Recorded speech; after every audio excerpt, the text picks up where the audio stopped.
things that are labeled Canada Guns Talk Show Episode 5. It's episode 6, you idiot. Welcome, everyone, to the Canada Guns episode 6. No, but I mean on the playlist it says... AR-15s are so fucking dangerous for my wallet. Crover, With you're us terrible. tonight is the Crover, moi, somebody else says something else. Adriel, me? That guy? Somebody Andrew, fucking say something. How about that guy that keeps asking questions? Hi. Hi, I'm Chris. Saying something over here. Hello. Hi, I'm Andrew. Hi, Andrew. And I have a problem with guns. I buy too many. Don't you wish? Yeah, I know. I do wish. Don't worry. So, I am particularly outraged at this moment, but it is not for the reason everybody else that is talking about guns is. I am Preach, brother. particularly outraged at this moment because Venco got a fucking K31 for $250. Damn! Nice. That son of a bitch jumped on that stupid ad that I saw on Canadian Gun Nuts. It was a safe cleaning deal. The guy was selling 2 shotguns and a goddamn K31 for $250. As soon as I saw that, I messaged the guy and I was like, I'll take it right now. I don't even care what the hell it looks like because I can just flip that for $400 because people are buying absolute crap pieces for $400. I'd buy that for 400. Yeah. And the guy's like, you're number 5 on the list. So if the other 4 people fall through, it's yours. And I was like, okay, thanks. And then Venco went ahead and on Canada Guns EE posted a want to buy ad for an SBT-40. But in the description he said, and if anybody has a K31 for $250, let me know. And I asked him, did you see the ad? And he was like, yep, I was number 2. And he just sent me a message. Guess who fell through on that sale? Guy number 1. So that motherfucker's got a $250 K31. So fuck you, Benko. Rat bastard. Ah. Okay, guns are bad, okay?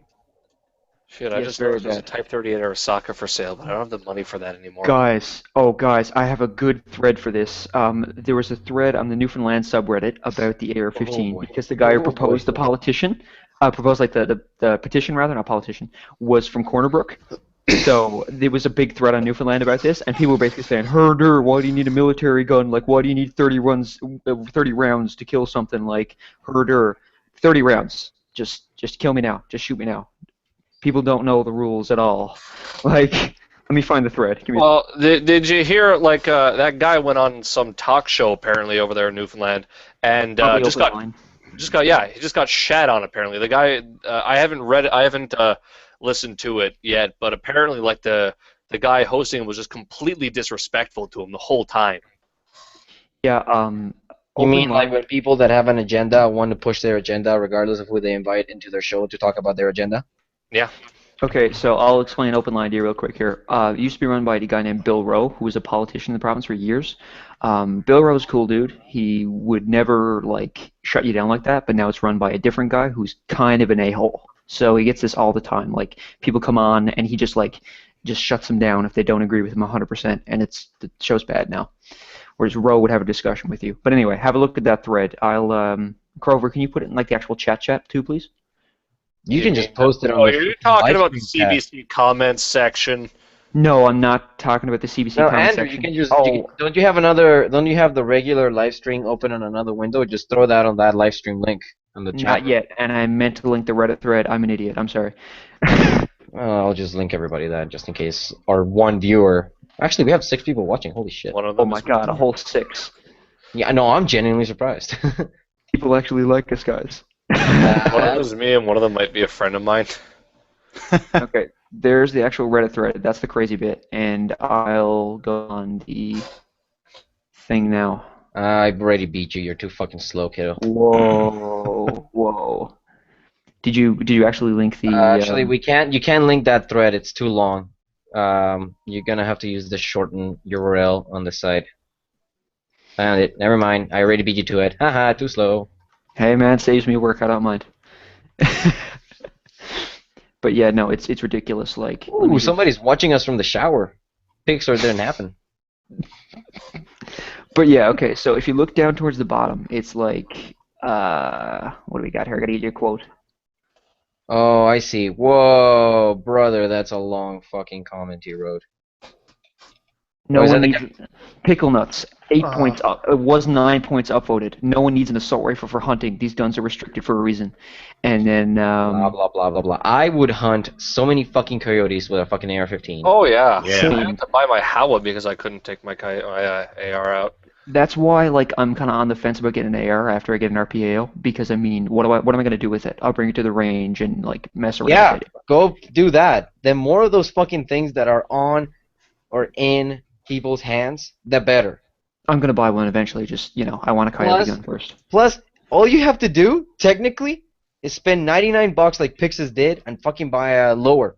Just a lower, just a complete naked lower, an 80% lower. Buy Wow, that. you can get one of those plastic ones for what, 40, 50 bucks? How much are those ATI polymer ones? They suck. Like, don't build an AR on them. But if you just want to own an AR because you're scared they're going to get restricted or something like that or prohibited, and you want to get in for the class change, get one of those ATI Omni lowers.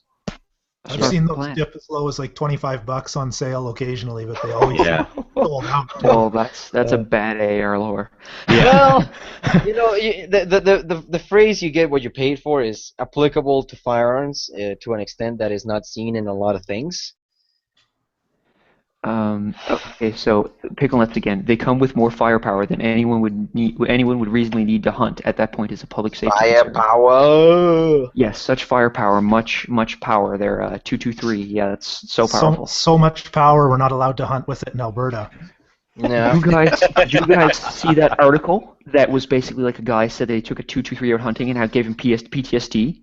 Or not out hunting, but to a range. Yeah, that freaking. That sounds like somebody went re. The world's like biggest puss if you're shooting a 223. Like I just.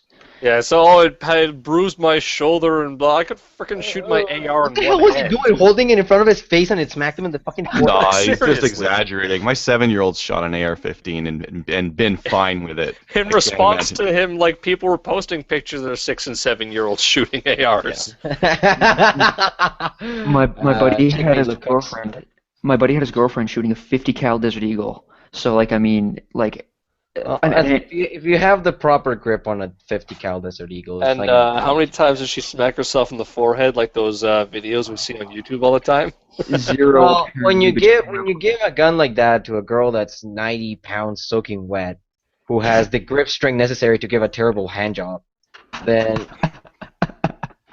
what the hell do you expect to happen? Yeah. Okay, so once again, the different guy. So he said they ruin the prosperity of them because those people have restricted access, so they can buy one and squeeze off 15 to 30 rounds into innocent people before anyone knows something's wrong. Like, I mean, that is not an argument. You know what I could do right now? I could go hop in my truck. I could, find a big crowd of people and plow into them doing 100 kilometers per hour. There's a guy in the thread who made a really good like comparison comment. Like, 'cause I know a lot of people like to compare like guns to cars, but he made a really good one saying that Honda Civics should be restricted because Honda Civics kill like the most people in Canada of any car, and they have like sport looks and super duper turbocharged engines and blah You blah got a blah. point, man. They go way too fast. Nobody needs to They travel go- that quick. Nobody needs to go over 100 kilometers an hour. We should just like limit all guns to 100 kilometers an hour. They should do what they did in Victoria. They should limit the speed limit. Limit all guns to 100 kilometers an hour. They should limit the speed limit everywhere to 40 within city limits, like they did here in Victoria, because apparently downtown needs to be. Oh, they're trying to do that in Toronto too. 40? Yeah, I'll tell you man. right- Like downtown, it's all 40 because we have to make sure that we are creating a safe environment. And the best part about that was that they did a study. They ordered a study by city engineers, the city hall here in Victoria, and the city engineers were like, "This is a stupid idea. Nobody's gonna follow that. It's gonna completely wreck the flow of vehicles through downtown, and on top of that, nobody wants it." And then the council is like, "Nope, we're building a community. 40K for everyone," and nobody did. Nobody does 40. Everybody does 60. And one of the additional things that they did was BC Transit is opposed to it because now all the buses have to go 40. And listening to the radio a few days ago, they said that they lost approximately like 1,000 or 2,000 routes just the number of buses having to travel slowly through downtown, cut down the number of buses that could go through downtown. Wow. Mhm. That's not something I would think of. Yeah. In my community, my small town my parents are from, it's got like 800 people. On the main road, the speed limit used to be 50, so everybody would go 60, and then some people would go like 80 or 90 if they're totally insane around these little curves and bends and stuff. So recently they lowered the speed limit to 40. So now, considering most of the people in the community are like retirees, everybody goes 60, and then crazy people go 80 or 90. Literally zero things have changed. I've seen a police officer in a marked car in this community about 4 times in my entire life, and I've lived here for like 20 years. So Yeah, that speed limit doesn't reduction doesn't do anything. because guns are bad. Guns are bad, and just to wrap up this particular little circuit jerk, guns are bad. Okay. Guns are bad. I'm kidding. Bad, okay. Okay. They're so bad. Always Okay. the gun's fault because the guns are human and have a brain, can control whether they kill people. And I also find it funny how like left-wing people in the United States say that it's like they kind of try to make fun of the argument that guns don't kill people, that people kill people. That's a reasonable argument because you think about it. Obviously, a gun is not like capable of killing anyone. It requires agency on the part of the person wielding the weapon. I mean, just saying, just throwing that out there. What is that, Adriel? That's pretty. I don't think we're on that segment yet, but that's my AR, and it's not pretty. It's all nasty and. No, that's the way it should be. See, it's dirty, dirty girl. Yeah. Oh, it's still got some of the mud on it. Right on. Yeah. Oh. Yeah. Oh, see, I got one of those too. Hey, everybody! It's a killer gun. Yay! Hey, look, guys, we're on Look the at that. segment. It's got the shoulder thing that goes up. Oh no! Uh-oh. Yes. Oh my God, guys, we're doing gun show and really need to lock the cameras out there. So, we're officially on another list. Yay, everyone. This is my Colt M4. Yes, Your buddy it's had an guys for actual M4. See? It even says it right there. Uh-oh. Ooh. You know why this is an M4? Because this is a law enforcement only model. It even says it right in here somewhere. Actually, no, this one doesn't say it. Actually, Yes, no, that's because it's got a it's got the shoulder thing that goes up. 14.5-inch barrel. It's got it's got the shoulder thing that goes up. That makes it extra deadly. You gotta throw that thing out. That shoulder thing that goes up. You You gotta gotta Oh burn it. no! You gotta I burn am it. well aware. Before we we got another one. Watch out, everybody! Now there's 3 cities where every single baby's gonna die. like 4. Hey guys, Like listen. four now. I'll convert mine to fully automatic when I get it, and then I'll just I can take out everybody new. Are you gonna file down the firing pin? Yeah, It is man. easily What I'm gonna done, do. You may have heard. All I'll do is I'll just poke my finger onto the side just like this, and it'll just be automatic, just done, Yeah. all set. Just So- pump it the right way. To curb the silker jerk a little bit. Hello, everybody. This is the AR-15. Stands for Armalite Rifle, Model 15, not Assault Rifle. Okay? Armalite was a company that made this design, I don't know, 50 years ago. And what's important or remarkable about this gun? Nothing. The only thing remarkable about this firearm is that it is the epitome of design. It is ergonomic, it is lightweight, it is modifiable, it is reliable, it is accurate, and it does that for a good price. But how It many does Twinkies not. can you? If I remember the video correctly, I think they got to like 3 or 4 Twinkies. I was genuinely surprised that it I actually remember worked one with where the they Twinkies. stuffed Twinkies and shit in the back of an AK and an AR, and they couldn't get the AR to fire the whole video, and they keep looping the one of the AK firing. Well, you guys saw the full 31 that Forgotten Weapons did, right? They did Just a mud one where they actually got their guns and I they was just coated gonna them in mention mud. that, yeah.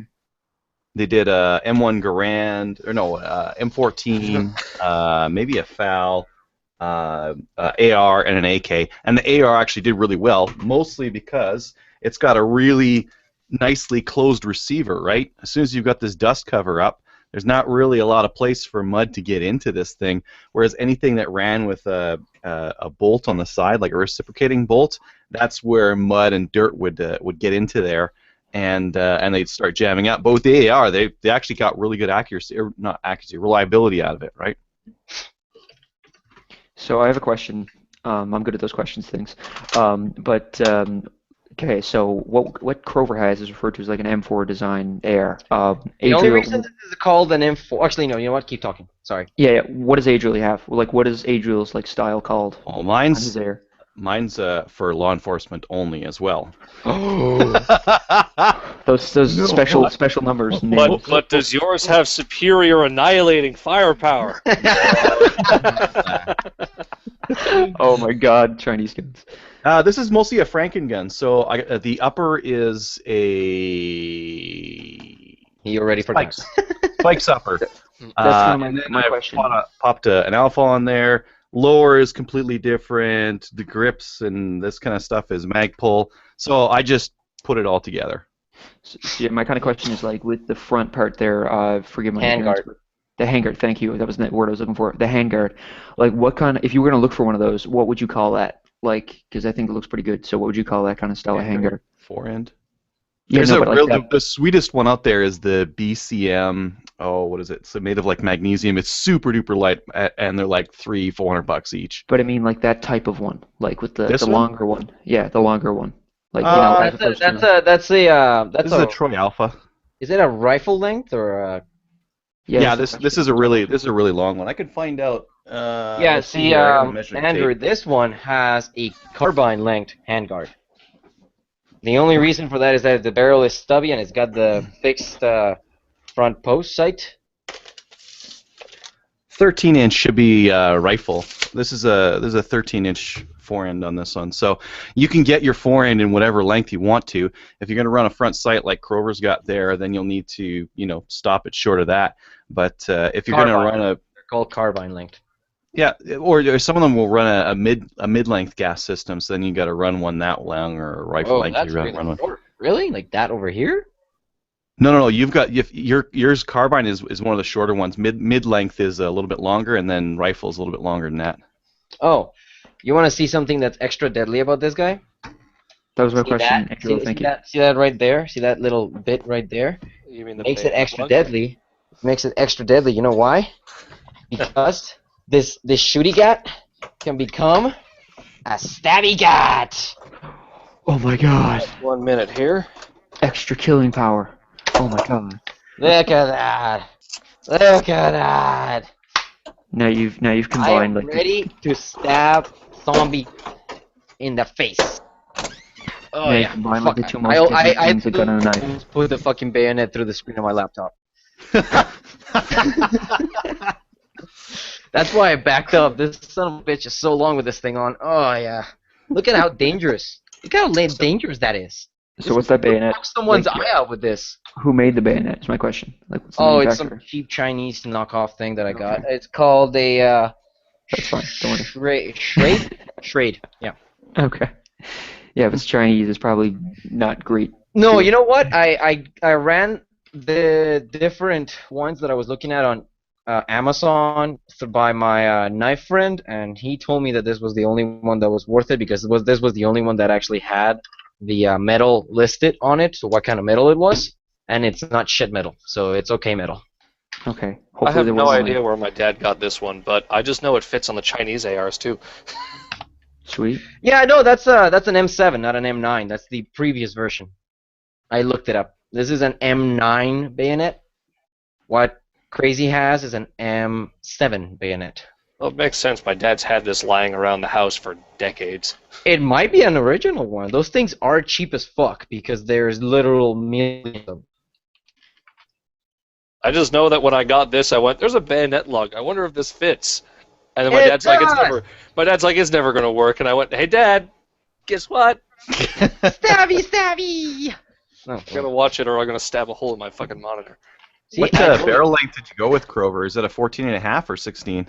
it's a 16-inch. This is completely stock, by the way, everybody. This is as stock as it goes. It is all cold, all of it. Oh, that's Except sweet. the sight right up here. Not necessarily, actually, Andrew, because this is set up for a righty. So the safety is right there, perfect for a righty. The mag release is right there, perfect for a righty. And the charging handle is perfect because your index finger goes right there. So it's not ambi on that one? Well, no. Why would anybody build an ambi AR? Everybody You should have got a Rinko- normal. left-handed people The deserve Norinco nothing. is actually Left. ambidextrous controls. You can see you've got Yeah, but it's Yeah. Chinese. it's on both sides there. That's the what about the mag release? Mag Yeah. release button right there, Oh, that pisses me button right there, fucking And- much right now. button right there as well. Oh, that basically pisses what you're me off so saying is much. The only it's thing is perfect the for release dual wielding is- killing power. Only here. Yeah, this is why Norinco offers superior annihilating firepower. I'm Yeah, actually like dual wield. legit jelly about your your carry handle. I was looking at that, and then I put a red dot on mine, and then I realized that putting This a handguard this would was be dumb. $20. The gun actually didn't have a carry handle on it, and I figured I needed a sight of some kind, and they had carry handle sights at Flaherty's when I bought this for $20. Fuck, I want one of those. I like It flat completes top the look of this very well. But Nah. after going out yesterday and shooting this guy, I have $700 worth of upgrades planned for it already. Shit. I mean, the only thing I've done to this thing is I've taken the carry handle off and put a half-broken Russian scope on it once. Yeah, see, I'm actually quite happy with the little bush. I don't know if you guys will be able to see it. I'm gonna try, but basically, the little Bushnell, it fucking works. It co-witnesses. Is that so the well. TRS-25? It is. It is the best red dot for the money. My dad's got one of the AR optics series red dots on it with the 4 reticles. AR. Huh? Yeah, Bushnell actually makes it's basically the same thing as a Bushnell trophy red dot with like 4 different reticles, but they call it AR optics and give it really high rings for the AR-15. Yeah, I bought a UTG mount because I'm not about to spend money on putting a fancy red dot on this thing.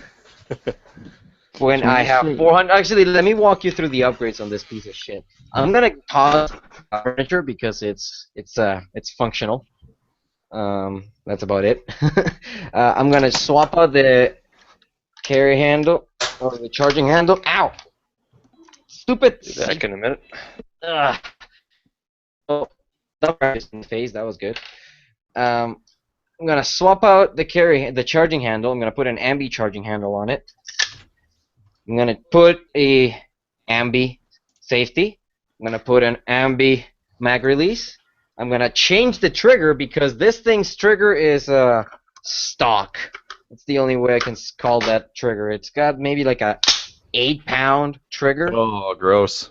But actually, I'm not very upset about that. It is perfect for what this thing was designed for, law enforcement, so that somebody doesn't get too rattled and touches off around without meaning to. But it's 8 pounds. Like, you go ahead and you try and pull this thing, and there is no creep, there is no sponginess. The reset on it is really nice. It's nice and clicky and audible.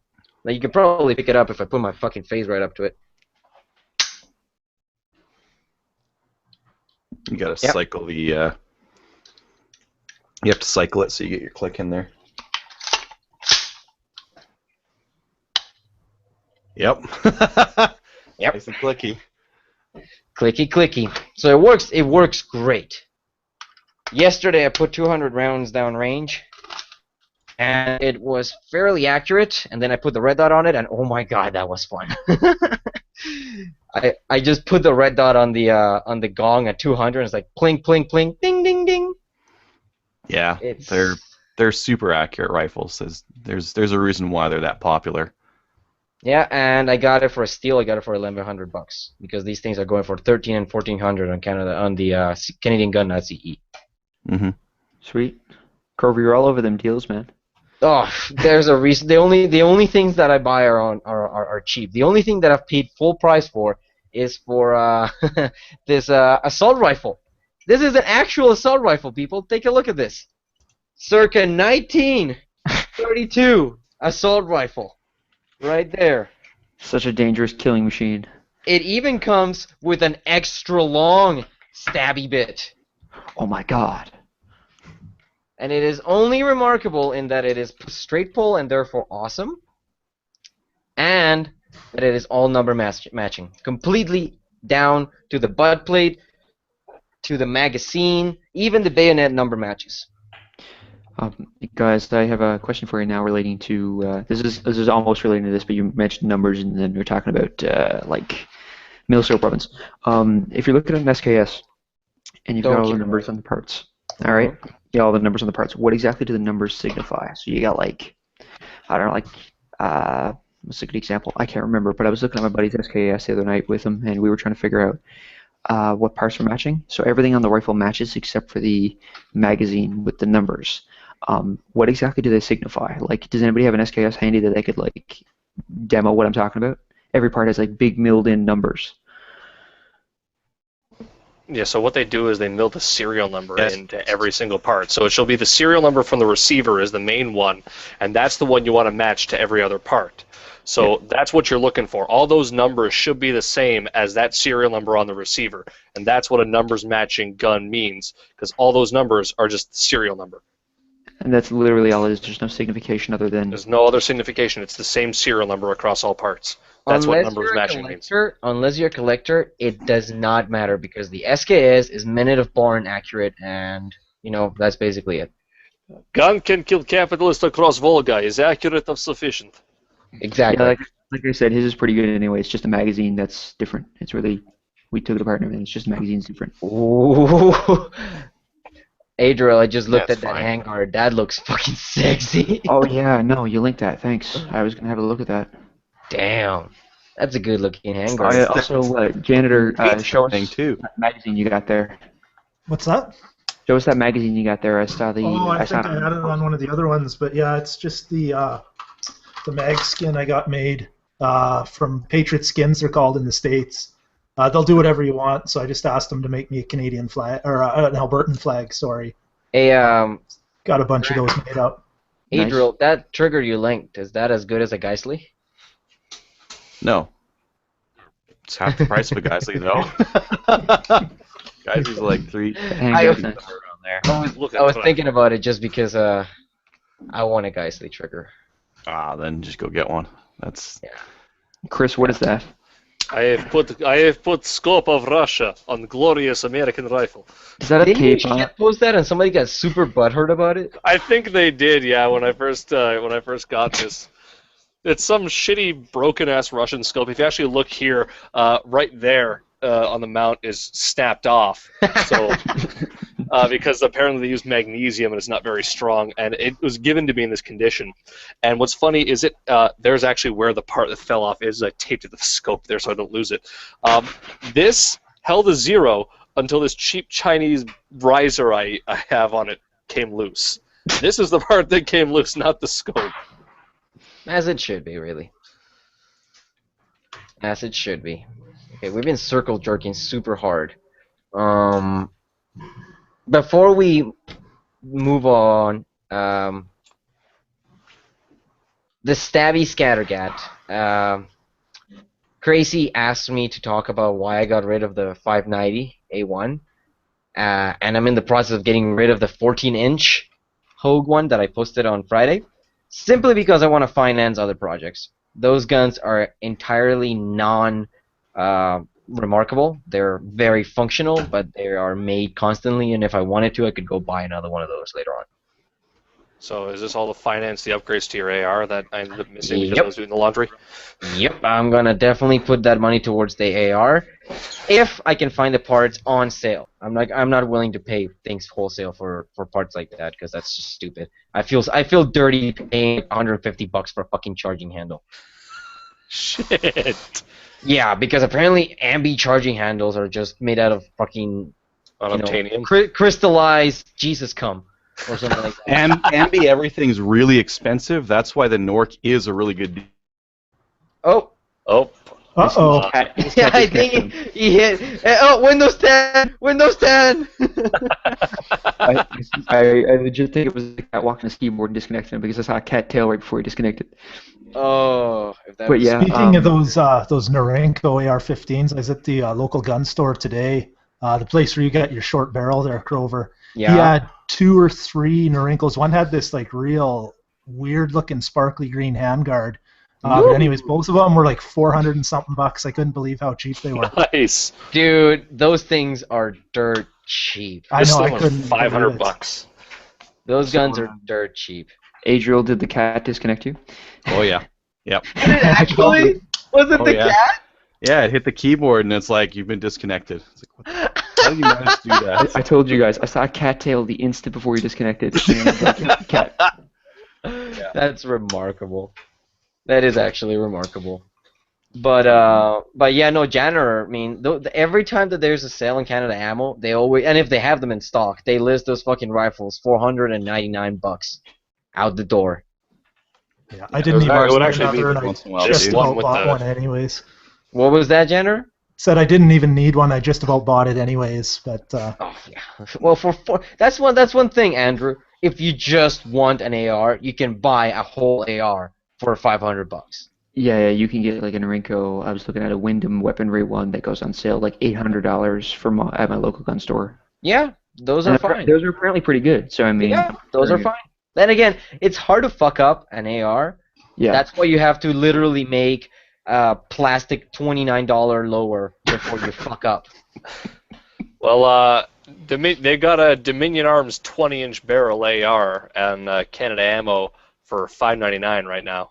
Yeah, see, they practically give those things away. Every time that there's a sale, they always throw in one of those with a crate of ammo for like $600. They got one with a Magpul MOE kit on it for $650. I need to not use anime terms when talking about guns. Come on, Chris, keep it together. Suppress the weeaboo for a little bit. You know, you can manage. I can't. I need to impress Senpai. So what other upgrades are you looking at doing to your AR there? You're mentioning forend, trigger. You're probably gonna yeah, do I'm what? pretty much. Grip. I feel like such a shield, but if I can't find the parts for cheap in Calgary when I visit in a few weeks, because I fucking hate paying PST, then I'm just gonna order everything from Cowboy Tactical. You know, because they just have everything. They have everything that I'm looking for. They have a Magpul combo deal of stock, handguard, grip, and forend piece. Yeah, foregrip. They have the charging handle. They don't have the trigger, but they do have the safety and the fucking mag release. Don't bother with the Magpul forend. You're gonna replace it anyways with something else. What do you mean? You're gonna want to replace it with one of the modular units, like that BCM or something else. You're sure? Because I really don't think I'm gonna put anything on the forend. I'm just gonna grab it. There's a couple of things you can get. Like, okay, so you see that guy right there? Okay, convince me. Why do I need that? That's a QD mount, so you can pop a QD mount on there if you want to. CanadaGuns, and you're gonna join into it. The live stream. You want the link? You're already in, man. How's it You're going? already in, buddy. Joseph, say something. Oh, Joseph. Is there supposed to be a video feed Hold there? on, you guys. Hold on. Turn on a fucking lamp. It's like paranormal activity I over am in here. the video. We're looking at a badly made hostage video. I'm expecting. I'm expecting. Yeah.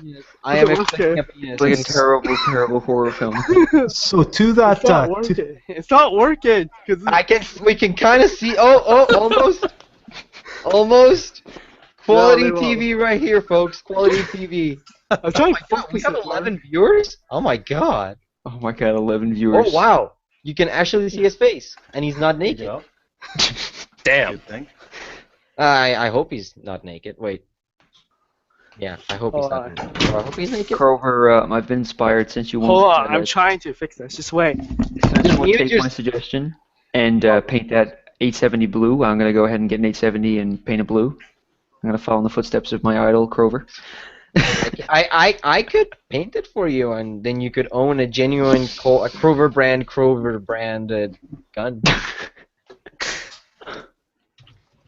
Or better yet, you could contact Inside Walk in Calgary. He's got my old 870 blue one if you want it.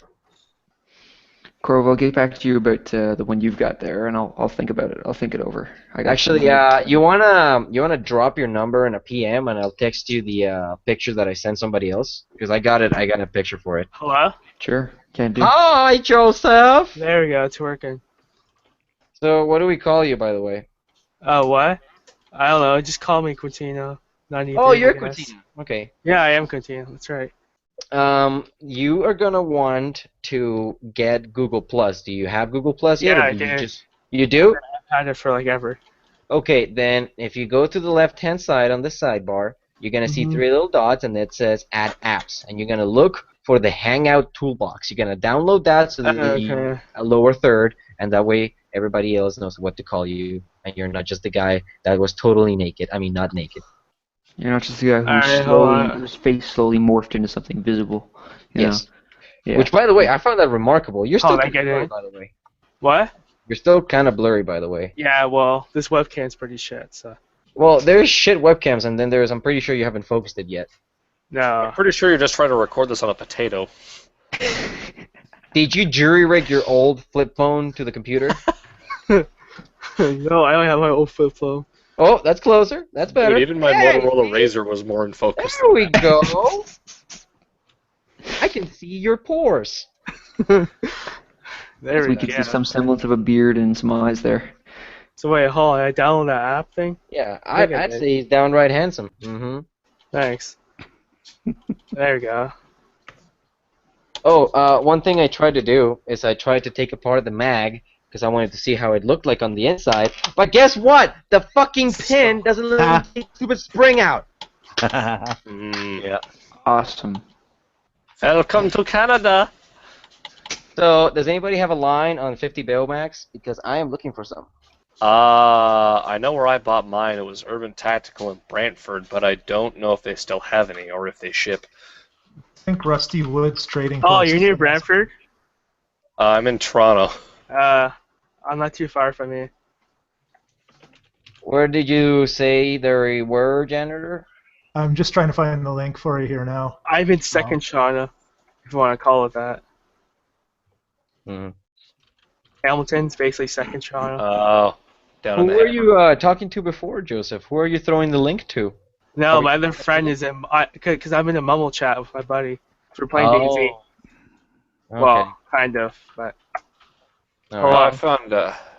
If you haven't found it already, I found the link here. Ooh, ooh. Gib, gib. Gib gib.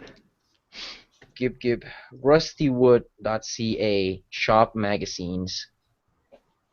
Yeah, those are the ones there. You bet. Ooh, lad. And they got the actual Alexander Arms metal ones. I got some fucking Canadian-made Press Check Ventures plastic. Ooh, those look good. Wait, What's 10 nice- rounder?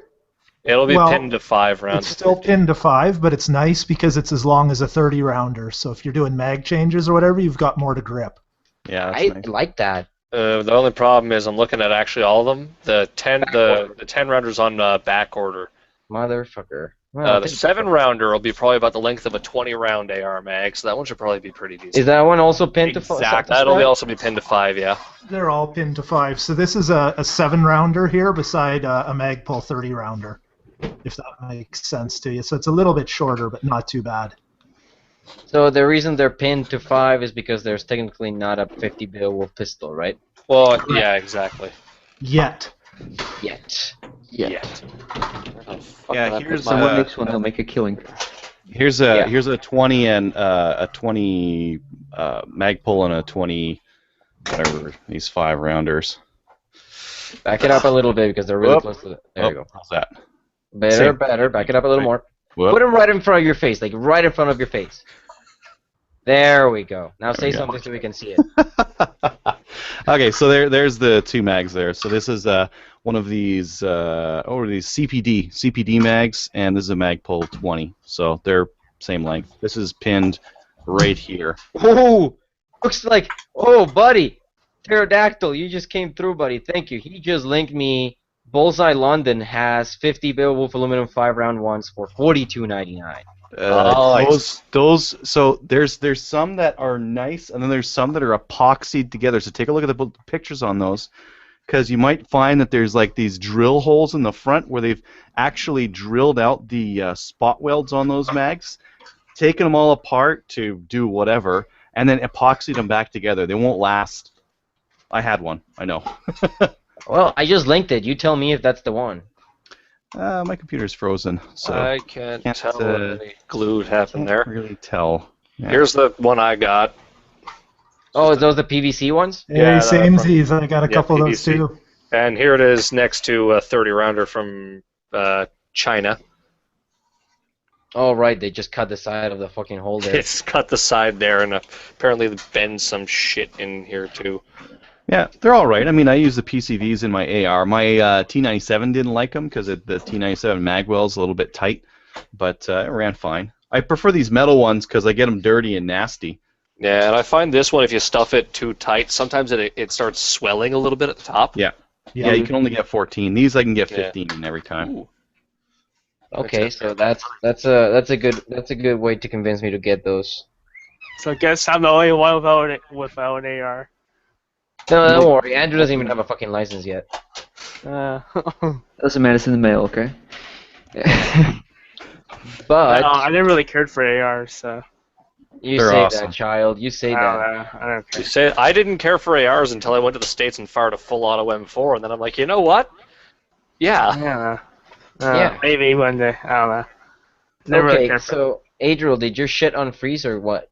Oh, no, it's still totally fucked right now. Well, we can see you just fine. Just saying. Yeah, nothing's doing anything. Control Alt Delete. Yeah, there's nothing going on. But I Really? can Not still even talk to you. Control Alt Delete? Have your cat walk across the keyboard again. The timing of it all. I can still just talk to you fine. Choop. I'm still waiting on the Type 80 ones to get released because I want to see like a review from like Adriel and maybe like a couple other people. What, TV Those Press Type Pass? 80 The ones are only pretty two people that you should listen to? Yeah, pretty much. Yeah. There's actually I noticed there's actually a date on the sheath of this of January 1986. Fucking sweet, dude. That's almost as old as my 686, which, by the way, cleaning that and then leaving it spotless, it is like a piece of Swiss, like, machinery. It is so clicky and it is so smooth. Oh, yes. Everyone always talks about the precision of Swiss watches, but I'm somewhat partial to American ones myself. You know what? Let's not start the conversation because I don't know enough or anything about that, and you clearly do since you own a pocket watch. So we're just gonna go back straight to the 50 Beowulf Max because which one am I getting? Am I getting the $69 7-rounder or the 5-round $42 one? You know, if I Those, could go to London that's the and look at C-Prod it, I'd one, tell the you, but, 7-round. What's that, janitor? I was gonna say if that C-Prod one is the one I'm thinking, I've got half a dozen of them and they're totally fine. I've had no issues with them at all. So what will a 7-rounder do for you when it comes to capacity with 223, and what will a 5-rounder do? What they'll do is they'll pin a still 7-rounder to into 5.9. And the idea behind pinning it to like 5.9 rounds of 50 Beowulf is it still won't feed 6, so it's legal in that regard, but it'll feed a couple more rounds of 223. Yeah, that's what I thought. But So- And how also, many- it sometimes the 5-rounder won't close. If you have 15 rounds on there, it won't load on a closed bolt, where the 5.9 will. Alright. I'd say just get that $42 one there, Crover. I mean, looking at the pictures, they post some stupid shit about a guarantee for reliability on the packaging for the magazine. So I'm kind of leaning towards the 7-rounders just because of what janitor was saying. things if one fails with that guarantee, they'll probably just send you another crappy one. Yeah, plus if they are actually pinned to, 5.9, then they'll definitely fit 15, and that's what I want. Because I don't want to have to fiddle with 14. Yeah, 15's a nice round number. 15 is a nice round number. Fuck. Oh, well, there goes more money. Lol. I'd Other go and mods? buy one too, but as you can see by my lower third, I mean, today's drink is poverty because I've already spent enough money buying a Scattercat. Wait, What do oh, you right. Talk to us about that scattergun that you don't even have yet. So It was I've been debating if I should get an Adler 110, the lever action evil scatter assault gat that almost got banned in Australia, just partially because of the controversy, and partially because I don't have a scatter gat yet. And then I see Corwin Arms has for $300 a lever action made in Turkey called the Warrior, with a 26-inch barrel and a 4-shot mag extension. So you get 8+1 in the damn thing, and I'm just like, shit, this is $300. So I'm sitting there after drinking some whiskey at 3 in the morning on a Friday night, and I go, fuck it, why not? So I went and bought myself a 26-inch lever action shotgun from Corwin Arms in 12 gauge. 12 That's gauge a 3-inch. long shot. That's a fairly long shotgun.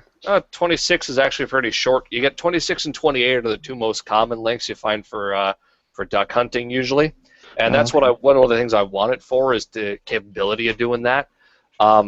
It takes Browning and Vector chokes, so there's going to be tons of chokes available. Everyone takes those fucking chokes, but go on. What the fuck? Adriel, I'm gonna be quite frank. That frightened me quite a little bit. I love that you took the time to put that on. Thank you very much. What am I looking at right there? Like, It's a face mask for when he It's so operates hot. in the woods. It's like that's like a murderer's mask, basically. It's just like you wake up to that and then you're Struck slaughtered. Hannibal Lecter to that handcart. You know? Buying this shotgun, I've already got so many plans to waste more money because Corwin's bringing in more barrels in 14-inch and 18-inch lengths. No! Yeah. They still have the 14 and 18-inch ones for sale, but they don't have any 26-inch spare barrels. But they're going to be getting 14 and 18-inch barrels for like $100. No, I think they said $50 to $60 for a barrel. Are you shitting me? I am not shitting you. That's what they said. So if that's I true, don't want to drop another $200. Which shotgun are you guys talking about? The fucking Adler. no, not the Adler. Corwin Arms is knockoff of the Adler. Oh, What, a lever? Yeah, it's a lever action. But yeah, so Corwin's going to be bringing in 14 and 18-inch barrels for this thing. So and they have a rifle choke, like a 6-inch long rifle choke for $50, and they're going to be bringing in this like red dot sight that mounts on a rib of a shotgun and doesn't need a battery to operate. It runs off like a fiber optic. What I'm planning to do is buy the 14-inch barrel, the rifle choke, and that red dot, and use that as a deer setup. yeah. So I'm already going to be dropping the equivalent price of the gun, fucking with the gun. I mean, that seems reasonable to me. I mean, I'm dropping about $700 into that AR, and it's $1,100 that I paid for it. So over half the price of it is going into upgrading it, and I've only shot it And 200 more. times. I remember spend way debating when they had those Shut up, Adriel. I know I'm gonna spend more. when they had those Colt upper receivers for sale. I debated buying one of those for my Norinco lower, just using the Norinco bolt. What the IRUs? Yeah, the IUR that they had for like IUR, $550. God. And I debated buying one of those and putting my Norinco bolt and my Norinco lower on it, so I'd have like a $500 upper going on my gun that cost me $500 total. That's perfectly reasonable, and I would have. I stupidly didn't buy that. I know. I thought it's like, can I afford it? Nah. No, it wasn't even a question of can I afford it. I was like, no, I'm not getting an AR. And I was like, why the fuck didn't I get one? I mean, I'm kicking myself in the head because the people that got them, the ones that were like blemished, they couldn't find blemishes on them. I know. I didn't. Kroger, man, you The could've one just- blemish the one blemish that somebody found was that there was like one little corner of one of the rails was like slightly chipped. That was what they thought was the blemish. I mean, how much has that happened on my Norinco right up here in this aluminum crap handguard? The other thing is those ones, they had the lug in the back here for reinforcement for the grenade launchers. So if you actually found an M203, which someone on Gun Nuts was selling one at one point for $5,000, then you've got the lug there. So dumb because I saw one of those on Gun Nuts about 2 years ago for like $300. An actual M203. And grenade I'll launcher. fucking link you the goddamn thing in a bit because I'm buying the magazines right now. But Fuck, yeah, I 300. $300. You're shitting me. There's, I am not shitting you. It was For a an local Calgary sale. I'd buy that. I'd have bought that and flown. I'd You have know bought what, that and flown to what fucking the- Calgary. No, you know what's the best part, Andrew? You could have bought that. Those things are not even controlled. They're not registered. They're not licensed. They're nothing. They're launchers. They're the same thing as a flare launcher. Actually, you're right. The Firearms Act only covers up to 20 millimeters. That's our 40 millimeters. If it was an actual M203, fuck, I'd have bought I'd have paid for the train ticket to go to Calgary and pick the damn thing up. I don't care. Train ticket. You mainlanders and your trains. We got rid of those years ago. Mainlanders. You say that with such disdain. Yeah, you're just a step above townies. Wow. Look at the movies with their fucking local terms for things and shit. Townies are people from St. John's. Or as they call it, St. John's. So, did anyone end up buying the fucking Dominion Arms Grizzly from Can-Am that's on sale? Oh, you want it when they fucking sold them for like $199? Yeah, they still got them on sale actually for $200. They still have Do they them. even have any left? Let me fuck. It doesn't say out of stock, so yeah. 200? I can buy. They got 43 of the fixed stock model, and folding stock model they have 28. No Can you shit. pop the link in there? Adriel, you don't need more shotguns. There's the fixed stock, and it's the mag-fed ones too, 18.5-inch barrel. There's the folding stock one. Fuck, those guns are Adriel, you actually ever handled those things? Yeah. Yeah, they're rough, but they fucking hold on. work, man. Oh, they're the They same work. price. Fixed stock and folding is the same. Let me find actually the shotgun I ended up buying from Corwin Arms here and link Picture that to. sucks. Yeah. Well, I like how it's just a picture of the receiver that's in there. It's bad. This one's got the folding. This one's got the fixed stock. You don't need to know what it looks like. What does the folding stock look like even? I don't. You can probably Google it. Oh, the folding stock is just it's a standard wire frame thing. Fuck that. I'm not Chris, I getting- like that, man. That's nice. That shotgun that you got, I like Here, it. let me link it in the all chat thing over here too. There's a message not sent. Remove any web address. You fucking pilot. These things take 870 barrels, right? Yep. I've heard different. Hey, dude, no, don't you fucking do me crazy. I know they take 870 barrels. You know why? Because I have a picture of me putting a like 26-inch barrel on one of those magazine-fed ones.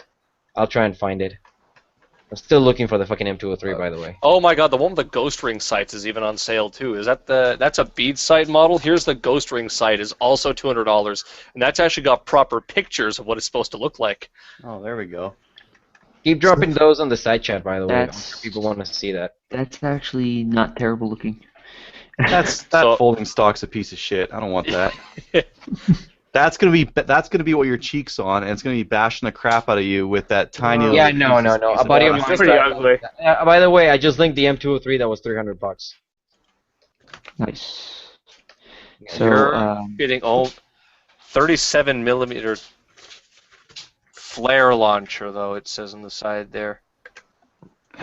That's exactly what a M203 is, though. It's a flare launcher.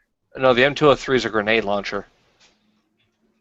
I'm not sure there's that big of a difference, though. I mean, the M203 is a full 40 mil grenade, and I saw the full 40 mil M203 for sale once for $5,000.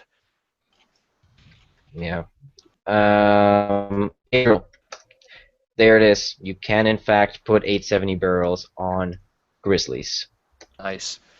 Sweet. That was actually someone's question about this lever action too, is if you could put an 870 barrel on it, and I intend to test that when I get it. So hopefully by next week everyone will be able to find out if you can fit an 870 barrel on this lever action thing that I'm buying. Oh, I could have tested that. I took really detailed photos of it. I don't think it would be the same. For your Adler, you have an Adler? Yeah. Yeah, this should be the same thing. They're all just Turkish It'll be shotguns, roughly right? probably the same thing. I mean, this is basically just a knockoff Adler, but either way, I'll check it anyway, and we'll find out. Oh, Man, I'm gonna that's buy a good. shitload of PMC ammo too, because they've got that on sale. Yeah. Is that still going on? Oh. Yeah. PMC 223. What do they got it for? $479 for 1,000. Wow, that's actually pretty decent. guys, I Yeah. have a question. Shipping too. Well, that's why I want. Like, I'm paying $25 for shipping on this shotgun, so I was thinking of just adding some ammo to it. Red 1977 just confirmed that 870 barrels are a no-go in Corwin Arms guns, and I'll trust him because he's got a shitload of those shotguns. He's got almost as much shotgun shit as I do. That's saying something right there. Do not fit on Hatch Sen or Corwin Arm. All right. So, guys, question. If I was going to get a shotgun specifically for Buy mine. going after... Buy Hold mine. on now. Buy mine. Okay, I'm not going to ask Crover because he's just going to say that. Buy mine. Buy mine. He left. I got a single shot I could sell you. Listen. If I was going to go for a shotgun, specifically for I guess what we call waterfowl, I'm specifically going after turs, but I don't know if you mainlanders get to hunt those. No. But anyway, I'm going after turs with my grandfather. If I was looking for a shotgun for like seabirds, then what would you recommend? Honestly, if you wanted to, you go buy a Mossberg 500 camo. It's like $6.19, but you get a turkey barrel, waterfowl, and you get a deer barrel. Oh yeah, the fucking. That he's actually spot on. That's probably what you want, especially Even with better, Because you get everything at once. So. Run that by me again. And, it's a Mossberg 500. It's like $619, and With you a get deer a barrel? rifle barrel, which is like mostly for deer. The waterfowl barrel, and you get a turkey barrel, and you can mount scopes on them too in the back. So you say you got to get those barrels extra, or No, they it comes come with with the the gun. package. Oh, okay, that's sweet. Like where I work, we got the 535. Same deal. It's got a 20-inch turkey, 24-inch turkey barrel, a 24-inch rifle barrel, and a 28-inch waterfowl barrel. It comes with 3 chokes for the waterfowl barrel, the 1 choke in the turkey barrel, and the rifle barrel has a cantilever on it. When what that means is you can mount a scope straight onto the barrel. He's actually got one there. See, I use this. I use this for waterfowl. It's great. I've killed lots of ducks. A few. It does the job. You don't need anything special, right, if you're hunting. Just accurate and then Yeah. fire. Something Yeah. to do 3-inch steel. Yeah, it comes off really easy too. See right there? You can see it with my webcam. All you gotta do is twist it and then it just comes off. What is that? The flex shit? Flex it? What? What are you talking about? I wasn't talking. I was spinning. Oh, it's just screwed up there. That you just gotta turn, take it off. Just his mag cap, his This magazine. is Yeah, the normal twist off cap on a 500. Yeah. Yeah, nothing special. Then it comes off and then that's it. That's all you need. Okay, so Cabela's has one here for. I know Cabela's shipping is bad apparently, but Cabela's has one here for $460 with 2 barrels. 28-inch. What do I got here? 28-inch vent rib with fixed modified choke, and an 18.5 smoothbore. No. If it says fixed modified, don't get a fixed bore for hunting. And you don't want fixed. You definitely want chokes. Okay. Yeah, one of those so things if you go that like I didn't turkey figure out until after or I if you go like rabbit hunting too, you might want something like rabbit, pheasant, or whatever. Or not pheasant. What else can you hunt for? Groundhog or something? When you hunt rabbit, there's like 2 things you hunt for. But I forgot the Okay, other so we animal. don't have any groundhog here, and there's very few pheasants. He's in Newfoundland. He's not in Ontario. You guys think yeah. 4 mags is good for those 50 bills? That's Where are you probably buying more them than from? enough. I'm getting the ones from Rusty, the 7 rounders. From where? We got grouse. Trading. That kind of Rusty thing. Woods. That's the 7-rounder Alexander Arms. How much are they? 69. 69. 69. Oh! Give me a sec. Give me a second. No, you're already buying a shotgun. You only get to pick one, either the shotguns or the mags. No, I'm gonna find you something better. ¿Por qué no los dos? Cheaper. I'll try. Well, no, we found 5-rounder aluminum ones in Bullseye, London, for $42, but I won the Yeah, but 7 those are the glued together ones too, probably. Tell me what you guys think of that, by chance. That's a good combo, but I'm pretty sure that's the one that's got the fixed choke. Mossberg. No, that's not. It's not fixed choke. It's got interchangeable chokes. Oh man, I'm so sorry for you, man. Those guns used to be like $320 yeah. like 2 years ago. Yeah, man, that's it. Yeah. Actually, no, that's a Prices. field grade. You don't need the field grade. Look for the lesser model of that. Yeah, Because it's a Mossberg 500. Just get the cheap shit one. It doesn't Yeah, matter. the one with like the The wood looks like it's made of sawdust. yeah, that one. Beaver fur. Ooh, those are good looking. Fucking devils! I don't want your goddamn fucking binoculars for $120 shipped. Yes, they're new in the box and they're good looking, but fuck you. Yes, I I was found trying the to see 3-barrel the one for $6.99. Do I have Is that audio the today? 535? Is that you, Cleveland? Hold up. I'm No, wondering if I have audio today. It always Yes, you have renews. audio, you sexy motherfucker. Look at that. You Uh, can buy my shotgun. Yeah, grab one of my Everybody- old shotguns. I mean, one of your. Everybody stop trying to sell me shotguns, alright? Just stop. Just, no. You're the one who asked for it, so now they're gonna. You sell legit the asked, shotgun. so yeah, deal with it, homeboy. I asked Crover, alright? And listen, I asked the cocaine Well, you stand. don't want Everybody Kroger's else, stuff. stop. I Well, can I mean, tell who do you that. think Krover's got storing all his shotguns for him? Yeah. Yeah, geez, I'll end up back at Crover's place by the end of the year. Probably. Yeah, the problem with this 500 is it's a 20 gauge. I don't know what would 20 gauge be like for waterfowl. Does that matter? It's doable, Smaller. but it's not ideal. Why? I'll use why it. at that point, why? It's a question about anything but 12 gauge is why. Why do you want 10 gauge? Why do you want 20 gauge? Why I do you want want 10 28 gauge gauge? because I don't like geese. I kind of think that You can hunt rabbit with it. I think that you want 20 gauge when 12 gauge is so Yeah. easy for you that it's not a challenge anymore. Yeah, Get it actually, in no. I 410. was reading a book on trap shooting on shotgun sports, and they're like, once the pros once they hit a plateau, they're like, okay, time for the 20 gauge and the 28 gauge. 410. And I've seen a 410 Clay's gun once. I just found Yeah, a 410 you better be pretty 500, good. Like, Yeah. You're It like, was a- you're it was a- you just imagine grabbing a handful of pellets and just throwing them really hard. That's it. Well, It's after the the 410, only- it's 22 LR, right? Yeah. I found it was the only semi-auto 410 I've ever seen. It was a semi-auto Remington 1100 Sporting Clays model. Yep, The and they're 410. like those things. Actually, somebody actually asked me once. It's like, how much are those? And I was like, I don't know. Like the usual 1100s are like good condition ones are like 400, excellent conditions are 500. And then I looked it that up. was like Those guns are like $1,000 Yeah. bucks. It's like a Like they're grand- legit $1,000 bucks. Oh, fucking seriously? Did you really find something? the hell No, is a Mossberg no, that's- chainsaw? That's back when they were still offering them. Yeah, I was Did gonna I say say. Mossberg chainsaw? You don't. Yeah. Don't do that. I mean, No, it's, no. I'm not gonna- Oh, I'm not fuck, gonna- does that say no, 40 bucks? No, I'm not. So I'm not touching it. crazy. Don't That ad is probably like 3 years old. I got 10 of them when they came out. Ugh. worry. Well, Chainsaw you wanna grip, that's sell the me some of them? stupidest thing ever. Gone.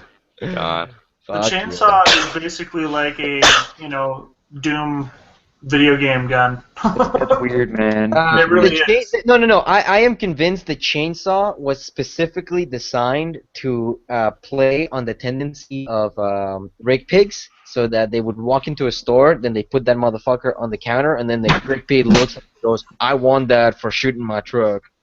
Yeah, I'll bet you they sold a ton of them. Oh no, you don't want to. You say that, but I have a couple of friends on my newsfeed from a couple of years ago when the oil wasn't shit, and I shit you not, I saw at least 2 or 3 of those on my news feeds. That's pretty much who bought all the 50 cals that were ever sold too, right? Yep.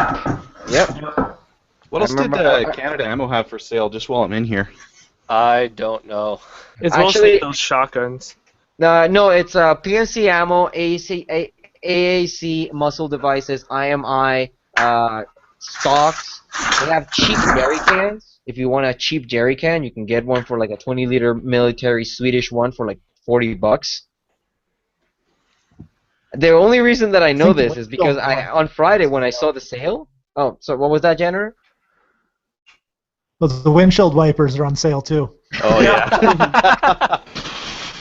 Yeah, I had those jerry cans in my cart. I just couldn't get to the free shipping amount, so that's why I don't own them.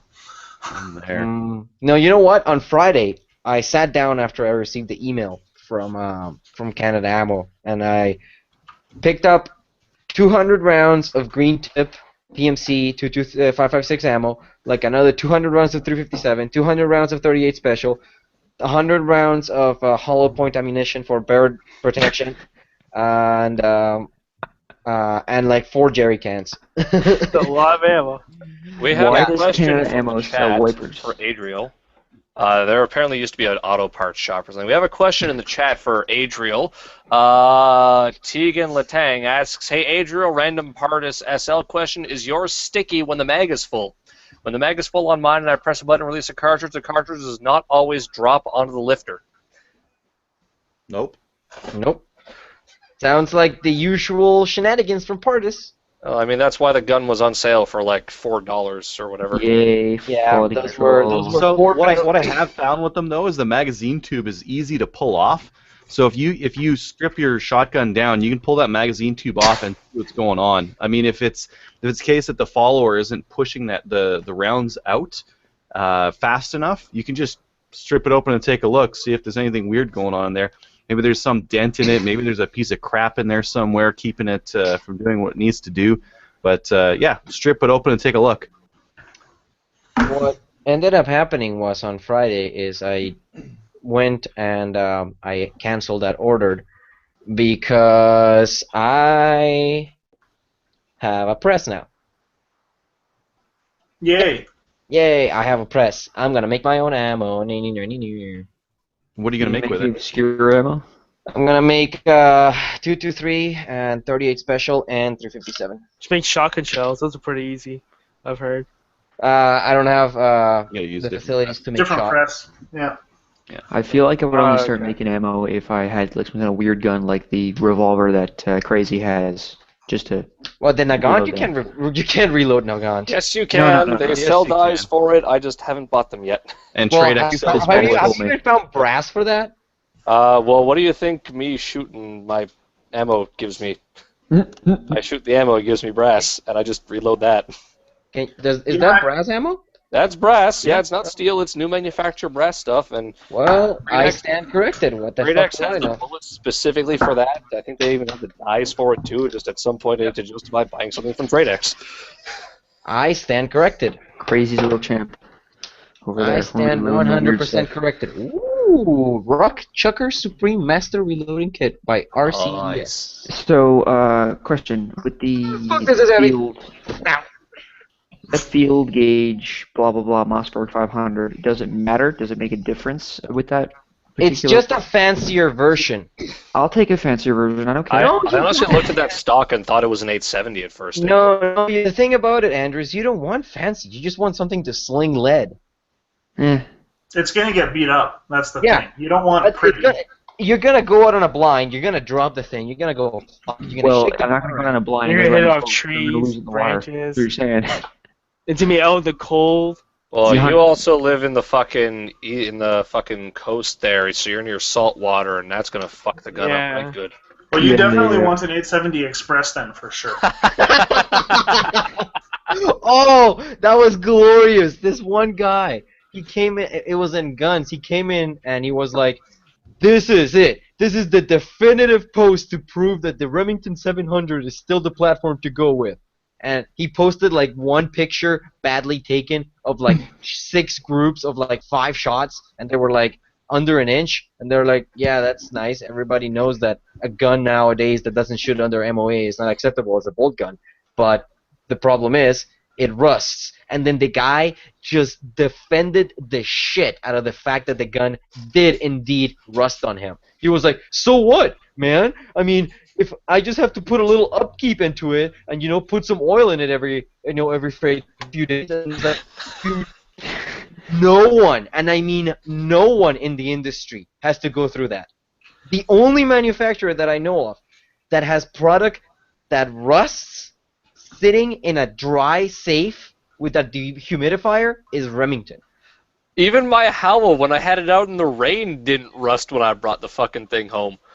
But Yep. yeah, Remington, I didn't even know it was the 700s doing it too. I knew the 870s did because someone came into my store and he's like, "Look, I went out duck hunting yesterday in the rain, and we didn't wipe the gun down when I got home, and I opened it today, and here's what it looks like. The gun was Yeah, like the- spots of brown all up The the entire fucking action was missing. It had completely rusted away.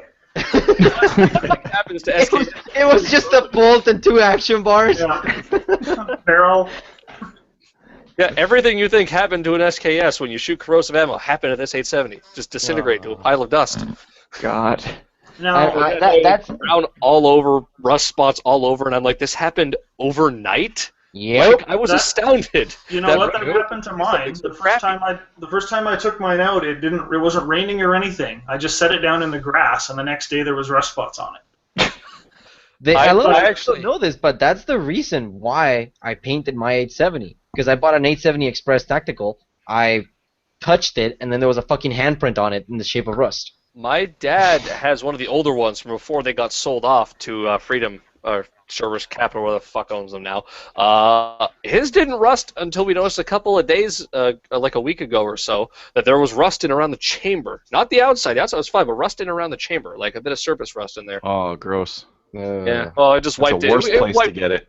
It wiped right out is the thing, but it was just like, huh. Yeah, see, there isn't another product out there by anybody that that does that. No one. I mean, to have that level of bullshit in a brand new product, I still least remember. with my And this is surplus gonna be a guns good when they segue. rust, it's You're gonna my love fault. this.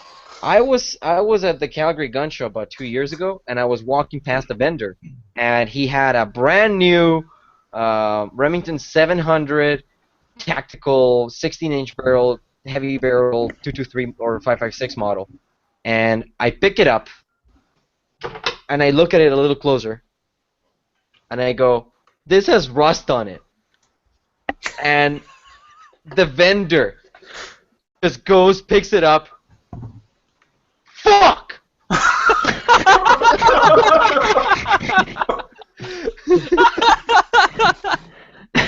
I dodged a bullet then. I was like, so the only reason I don't own that is because Reliable Gun was out of stock, and their website hadn't been updated. This is what I tell everybody. You don't buy new production Remington. You just Buy a don't. Howa. You want a brand new bullet gun? Buy a Howa. Buy a Tika. Do not buy a. Oh, I bought a Tika. Buy a Savage. I'm not a fan. Why not? They're cheap and they work and they don't rust. They're accurate too. They're Super fine. accurate. They're just, I don't Hey, know, it's the got the action. Accu trigger, and it's got the not Accu great. stock, and it's got the Accu barrel, and it's got the Accu trigger guard, and it's got the Accu magazine, and it's got the Listen, Accu listen, action, before and the that, Accu- and the The Accu local face. Before that, has- just having the floating bolt head, they're always really, really good for just a standard, out-of-the-box, cheap, accurate rifle. For sure. Listen, Yeah. No, I Pervert, mean, the it was local in the news has same- AccuWeather. Sorry. Yep. Yeah, the Accu weather, the Accu. Yeah, the local news has the Accu AccuWeather, and that's The Accu scope so caps. I wouldn't, Yeah, I Yeah, wouldn't you get too Accu much- scope I caps, wouldn't too much Accu faith ammo, into Accu Accu something. reloading supplies. Thinking of reloading supplies. Look at all this shit. There's so much stuff in this fucking box. What even fucking holy dick? That's like It's the whole kit. The only thing that I'm missing is a deburring tool. What else do I have? A measure for gunpowder? Yeah, Yeah, what is- Yeah, I need consumables. I have a scale in here. do you have a swager? I don't even know what the fuck that is. So I'm gonna I go with think no. I think my dad keeps telling me we need one to go and get old like military surplus 303 ammo to get the primers out. Oh, is that the burr around the primer? I think so, yeah, because like the old shit they No, you don't. loaded it You for don't. machine You don't guns need and that crap. to. You don't need that to take the primer out. The primer comes out on the press, but you need that to put a new primer in. Yeah, I know you needed it for something to do with the fucking primer, but it's a total pain in Look the at this ass. fucking look at this manual. It's like a fucking Bible. damn. That's Nice. a new one. I got version 6. What version's that? 8. Whoa. Oh, I'm out of fucking date. I got one of these Putting too. stuff down here, or is that upstairs? Ooh, say something. I want to see that. What, this guy here? This is just the Lee manual. Oh, okay. The Lee manual is good for lots and lots of data, though. I mean, if you like have a weird powder, the Nosler one's good, and but you open it up, and it doesn't actually have that many options for each of the different cartridges, right? Gives you That's what the internet's for. yeah, that's what Hodgdon's data center's for. But theirs doesn't always have every kind of bullet available. Oh shit! Yeah, this has a fucking deburring tool. Cool. And they have case lube. I don't have to use my lube. That stuff wouldn't work anyways. Yeah, I Water-based. don't. lube. Damn, there goes my plan to go down to the stag shop and buy all that lube when I start reloading. Ooh, look at that. It's got like a case lube pad. It's like put lube on and then roll the cases on it all sexy and shit. That Sure, the cases. It's funny how like that term, that's a very general term, has become like more explicit just based on what people think. I went to lube?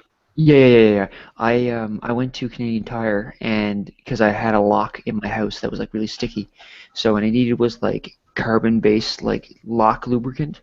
Yeah. So I said to the guy, I was like, where do you guys like have your like various lubricants? And the guy was like looking at me really funny.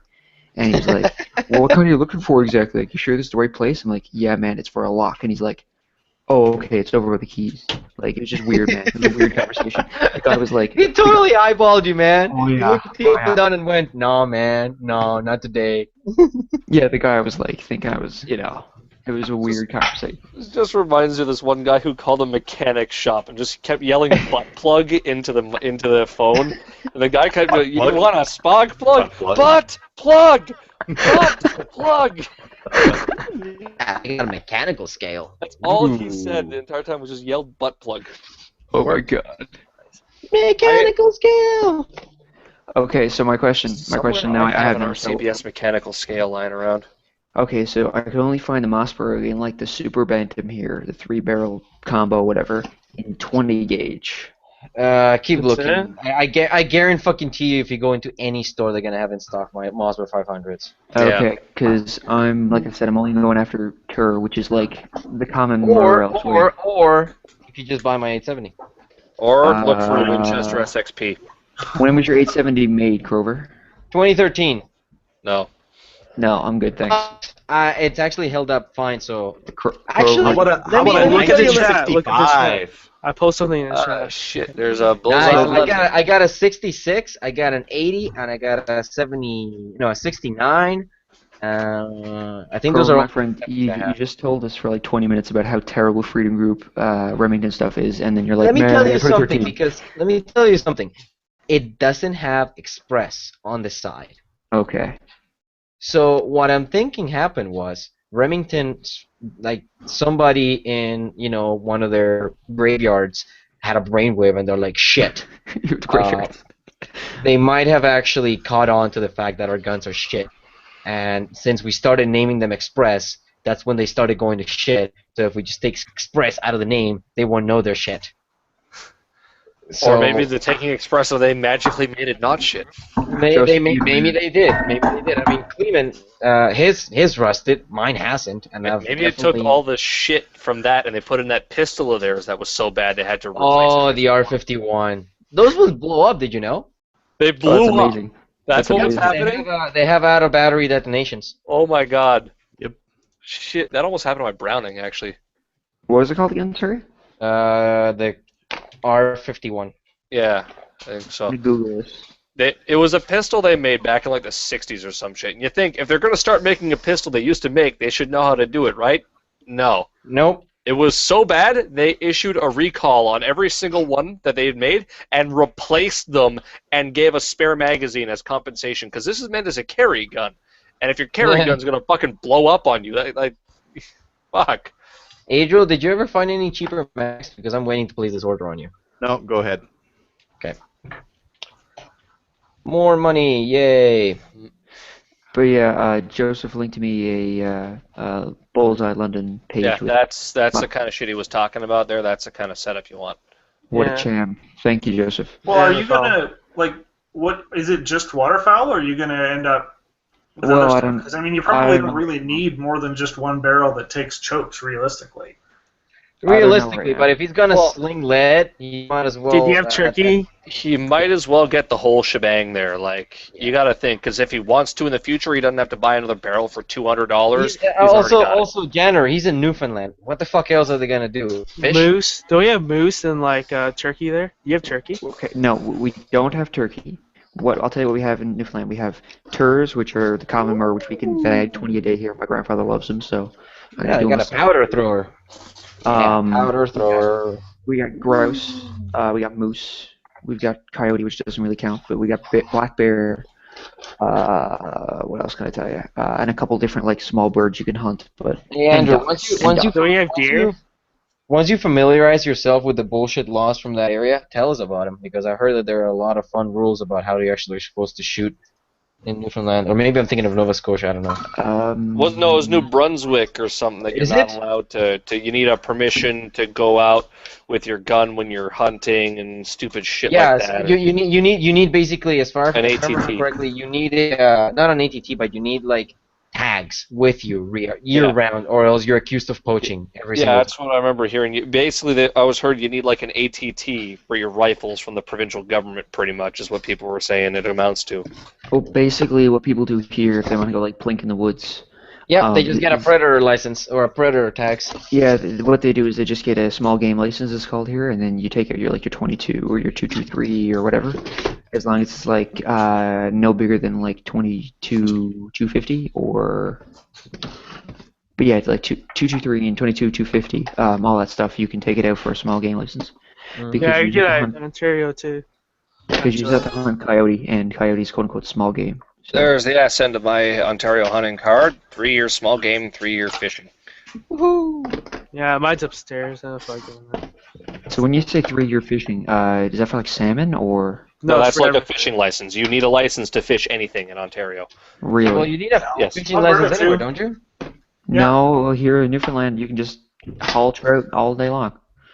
But as if you actually had trout left, right? It might matter your age though, because I know in Ontario you don't need a license until you're 16. Okay, in Or something like Newfoundland, that. I can tell you right now, I can go up to any fishing pond with no license and just grab as many trout as I want. That's a myth. There's no fish in Newfoundland. There's no cod, or there's some cod. Actually, no, that's a lie. There's a lot of cod now. I've been No, on the there boat. isn't. I've been on the boat. Don't I've go in the been- ocean for Voting net license. and like Stupid pick up. pile of crap. Don't you Okay. go to the ocean for net and pick up shrimp and stuff and clam? I don't think you can do Nah. that. But okay, so what I'm saying is, if you're talking about pond fish, you're talking about salmon, you need a license. If you're talking about cod, you can only get 15 per day. If you have a boat with 3 people in it. Yeah, I think Ontario, you need a fishing license to fish any. Even if you're not, if you're doing catch and release, you need a fishing license. That's weird, Yeah. man. Alberta too. Same. Yep. You gotta have that. There's bag limits on how many fish you can have. We got 2 different levels of fishing license in Ontario. There's conservation and sporting. He just Conservation covertly gave us the finger. Your mama's got 2 different levels. Conservation is the lower level, so it's got lower bag limits, and you can't fish for muskie or Atlantic salmon, but you can fish Pacific salmon. And with sporting, you can fish muskie and Atlantic salmon, but you've only got like a limit of 1. And you can't fish sturgeon in Ontario. For that, you got to go to Quebec. No, Oh, That so still you can sounds, go anyways. sounds Yeah, but easier then you'd than be in Alberta. Quebec, so fuck that. Also, you can go get tuna here, and I don't think you need a license for tuna. Aren't tuna fucking huge? Yes. Yes, they are. Ordered. You gotta get a boat with like an attached fishing rod for that, like a massive attached fishing rod with a chair. That sounds like a lot of fun. Like, no joke. Oh yeah, no, you bag like a 300-pound tuna, you're gonna have a good day. I keep wanting to go fishing with my coworkers. They keep saying they get up at like fucking 4 in the morning and get on there at like dawn, and I'm like, no, I don't wake up before 7 at the earliest. No, Or that's anything. cute. You're adorable. What So I gets me up ordered, before one of those Grizzlies, a couple thousand rounds of 223, and a Fat 50 ammo can, because my buddy said to get some. Why didn't you get a fucking jerry can? You need to prepare, bro. The zombie apocalypse. Are they water rated or are they I'll gas steal rated? them from someone else. What do I need a water thing for? Oh, Why they're not jerry the cans for fuel, Andrew. Oh, crazy. Ah.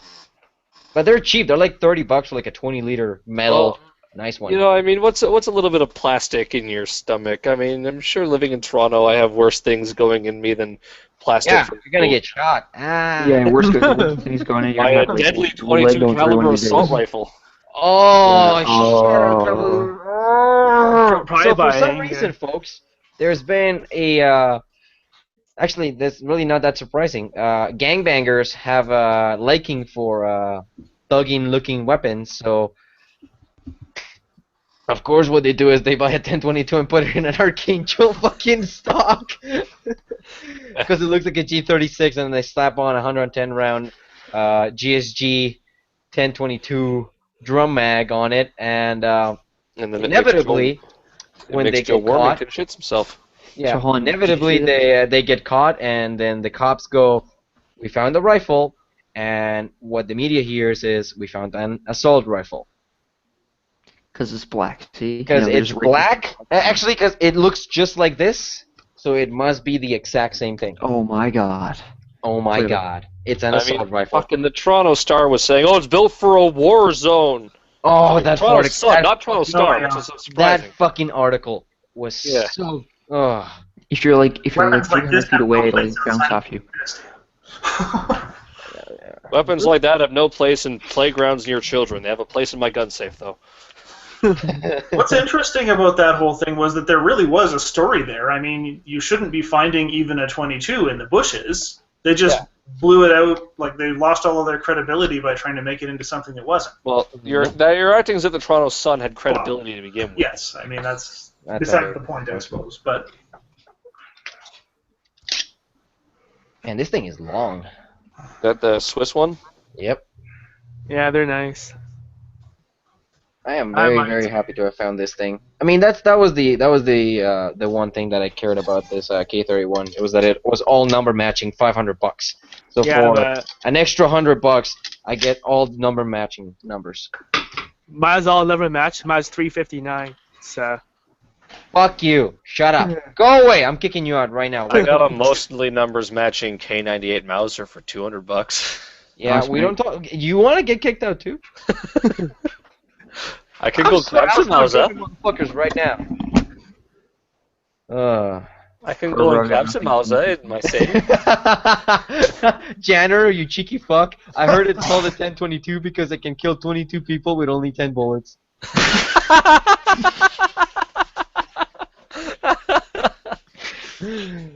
Where do I find these fucking jerry can shits? Oh yes, I love influencing people into buying useless shit. Oh, I'm definitely not. I'm just curious. You're gonna buy it as soon as you see it, and then you're gonna buy the 4-pack because it's $100 for 4 of them. Dude, I'm broke. Like, I hate to call my insurance company and tell them I'm not gonna pay insurance on my motorcycle because I'm not riding it. Oh my god, guys. So you're just gonna strap the jerry cans to you and walk around? Yeah, just strap the jerry cans aside of me instead of my bike. Just walk around with jerry cans. I see the Fat 50 ammo tins. They got a fucking 10. Yeah, I know. They got a mega pack. Oh shit. There go $200. You gotta get the limit. You might as well get the jerry cans. 4 of each. Oh shit. You know what my dad did with a 50 cal ammo tin? He made a cigar humidor out of it. Yeah, that's a good idea. But Andrew, what did you say? Just link me this. I'm curious as to what we're looking at here. Oh, somebody send him that. He might be able to actually just buy something for shits and giggles. Hey, now fuck, what was it gonna I bought mine at wholesale last August. $359. They still had that for $350 then? Yeah, $359 after taxes and shipping. No shit. A link. My Kingdom 4 link. I'm trying to find the fucking I need to finish these fucking magazines in the order. How much is this gonna cost me? 69 times 4. Somebody say that quickly. Liquid dick. 4 times the best number. $300. $300. Fuck. God damn it. Well, yeah, it'd be like. There go the savings that I got back from selling the shotguns. Have you shot your K31 yet? Yeah, I did. It's freaking amazing. I love it so much. I need to get used to the trigger because I have a thing. I think I'm pulling it. I don't know. I know. It's just that 2-stage trigger is throwing me off. I legit can't find these on Can-Am. Oh my god, fucking seriously? Do you want me to look up the fucking thing? Just search for Jerry. I tried Jerry Can. It's linked. Just Jerry. No, I linked it anyway. It's in Links on the side right there. Jeez, crazy about the program, man. Literally, Canada Ammo Jerry Can on Google, and there it is. This is what I get for using Canada Ammo's website search feature. Yeah, just Google it. It literally. probably defaulted to firearms. That's the problem I had. So what's the point of having this specific jerry can? Just because that is like the World War II and newer worldwide standard jerry can that is regarded by many to be close to perfect design. So okay, tell me, since it doesn't have this. The classic. This is steel. You can use it for water just fine. It's steel. How does one like properly pour it? Well, They how come not with going a funnel type spout. No, thing. no, they don't. They don't come with the funnel. They You have don't to come with it. You gotta buy them. Yeah, sorry, I should have said that. You can get a funnel. Yeah, it doesn't come with it. It's $10. They have the spout too. The other Okay, nice yeah, thing that is, about yeah. those is they make tons of different options for mounting them to your vehicle that holds them in quite nicely instead of rolling around the back of your truck like the plastic ones. Cool. So I yeah, think I everybody had in the that. world except the U.S. uses them, basically. Well, that's because the U.S. is, imperial capitalist pigs. It's, America. America. Listen, man, you should leave the communist stuff alone. I'm not at my house. There's no like flags or anything. No. Oh. So I have a question. go The baby. Partis S that I bought from Krover. Oh boy. All of my buddies that have seen it want one. Did anybody No else refunds. buy a thing that they want to get rid of? I've had so many offers the to other buy way. that thing from me. It's not even funny. Why? It's cheap and it looks good, I guess. I'm not sure. I don't really want to get rid of it. For the Have they price, looked at it yes. closely? Well, what else? What's its competition? Nothing. Nothing. Like even at twice the price, then you Nothing. start to get into other shitty over-unders, right? So Yeah, I that was think most people only want one $400 bad. They don't want they don't want to spend $800, but they would spend $400. So if anybody bought like 6 of them, then wants to get- Didn't Red buy a bunch? Hunting. Hunting. Oh, I think we lost him again. No, he's here. Drill. No, I'm here. Yeah. Who Adriel bought a did. bunch? Red, 1977, and Reddit. He bought a bunch of them, didn't he? Or who? Actually, no. Was that a Noxious Dog? I think he's the one that bought like 2 or 3 of them too. No, I'm not sure. I didn't hear of anyone who bought like a whole bunch of them. Hunting, you didn't. No, well, I mean I got 5 of the other kinds. The semi. Oh. Yeah, because they were $200. No, 5. Just grab 5 of the same gun over and over. I've got You know 4 what? SKSs in this room. You're like me, but with shotguns. I mean, I was sitting on like 3 870s at some point. Yeah, I So, mean I okay. probably haven't even shown this one to you guys. Ooh, new gun. Oh God. Ah. But Yeah. wait. Oh, That's a good magazine system. There we go. No, it's shitty magazine system. It's the duckbill ones, right? Fucking Tapco ones, eh? Yeah, Garbage. they are. They are garbage. Do they Oh. even?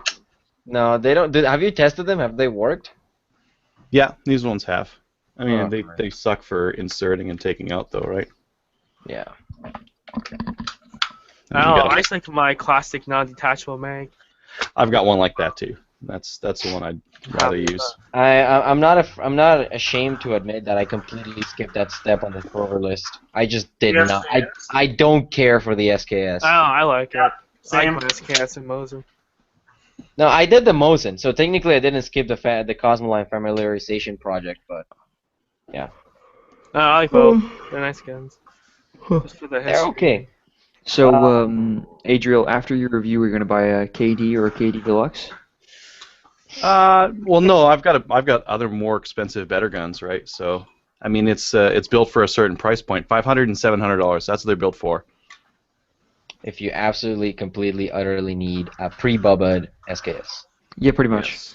Yep. I mean, it's not done to the shit that you see a lot of the times on CGN. It's tasteful, Bubba. Oh, you guys remember the one that the guy? Oh, I might link that one because that one's just good to Okay. watch. And it's So what One- about the one that got painted that you totally roasted and then like he posted it oh a couple yeah, of days later? that was kind of awkward. Yeah. I found this guy's ad where he had put his SKS in a, what is that? Say something, Adriel. Oh, I'm just saying, like this is why these suck. You gotta have the bolt open to insert or remove them. Oh, Can't really move otherwise. that's nice. It's fucking stupid. Oh yeah. I'm And glad you Adriel was- agree.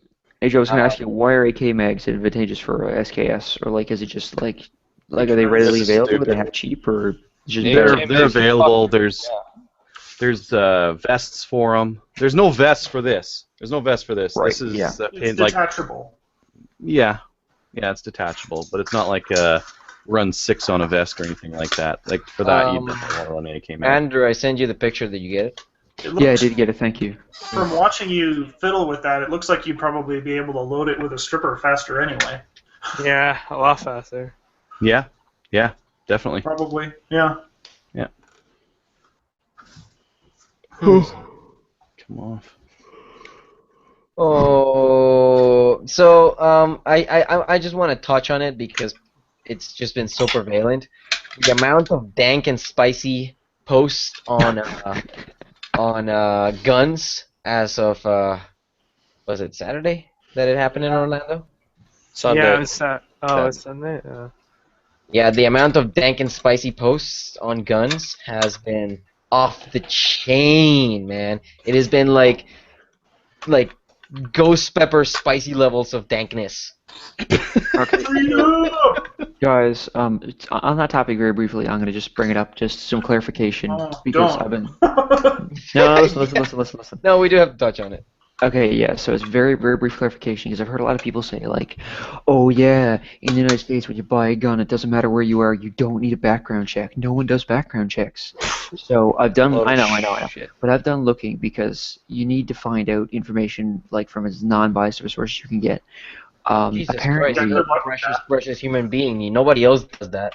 Anyway, apparently, so the case is that with background checks, if you are a FFA-regulated like seller of guns, so like an actual like gun store, you need to do a background check. It's legally required. Yes. Private sales are not required in all but 18 different states. Correct. So like there's like 30, I get 20, what is it, 22 left, or yeah, 22 states that you don't need a background check for private sales. So that's the gun show loophole that has been referenced. Because I've heard conservatives in the United States say that you always need a background check. No, that's not a gun show. The gun show loophole is that they think that you don't need a background check in a gun show, and you do. Yeah, I know, but that's what the gun show loophole actually is. That if there's any such thing, it's that in 22 states you don't need a background check for a private sale. You know what I say to that? Anybody in Canada that sells and buys guns asks to see a license, but they don't have to. In a face-to-face meetup, you could go and sell the gun, and if you forget, you get to chatting with the guy, and you never see his license. You technically did that face-to-face. Would there be a charge for supplying somebody that would with a firearm that shouldn't have one? Just the same thing in the U.S. If they're a felon and you provide a weapon to a felon, you're fucked. It's the same situation. Actually, no, I think Canada states that you need to have no reason to believe they do not have a firearms license. I don't. That's not vague at all. I'm not Barcel, so I'm not gonna corroborate that. That's about as clear as the Clarity Act. Lol. Oh my God. Well, I mean, the guy bought them from a store anyways, and was under investigation twice anyways. So Does that show up on a background check? This is the only thing. Their own laws and fucking enforce them. Yeah. I was saying this earlier in the pre-show. It's assault weapon bans, legislation, prohibition, confiscation. None of that shit's ever gonna work because criminals don't care about gun control. Yeah, That's at the end of the day.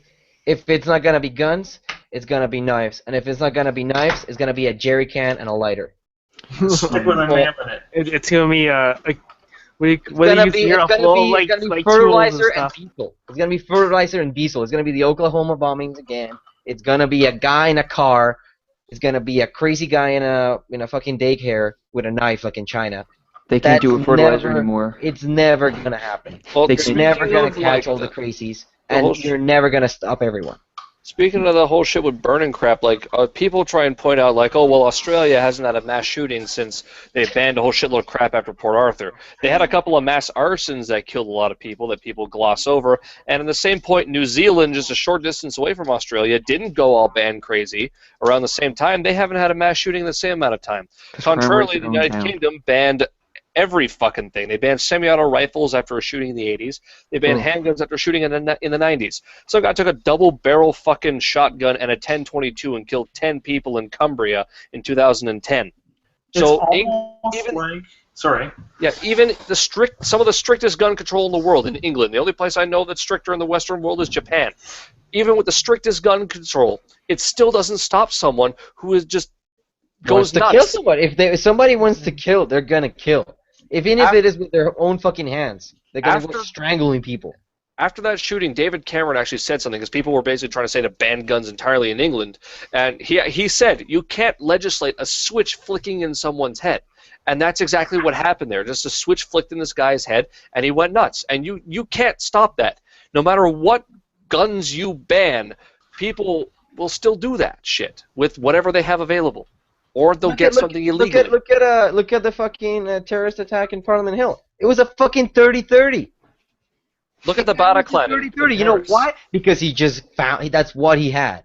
If he hadn't been a 30-30, he could have walked up to that soldier and stabbed him in the throat with a fucking kitchen knife. And then look at what happened to the Bataclan in Paris. There's definitely those aren't legal in most places in Europe. You can't buy a fully automatic firearm. You mean people don't own AK-47s full auto? And Semtex explosives? You can't stop terrorism and you can't stop psychopaths by attacking law-abiding citizens. One of the things that people gloss over is that before the shooting on Parliament Hill, somebody else ran over soldiers. Oh yeah, that's right. Yeah, Quebec, right? Quebec or something, wasn't it? Yeah, it was Quebec. The guy got in his car, ran over two soldiers. Well, there was a guy that beheaded the soldier with a machete, right? Yeah, it's just... Yeah, that machete thing in London was crazy because there was a video of right after with them still with blood dripping from their hands. Yeah. And they were just standing up telling people why they did it. Mm-hmm. Didn't that happen on a Greyhound bus too? Yeah, the crazy guy that fucking cut off the head of that other guy? I remember I was either going to or coming back from Florida at the time. I'm like, this is just what I want to hear when I'm traveling. Oh my God, you went to Florida? I'm surprised you didn't get your head cut off. Yeah, Jesus. Like some sort of meth-crazed hobo who's eating people's faces. Yeah, Hunting just linked a nice article he has on that. Exactly. Well, a lot of people mention Australia, and they say Australia saw 75% reduction in gun homicides, and they did. That's a real number.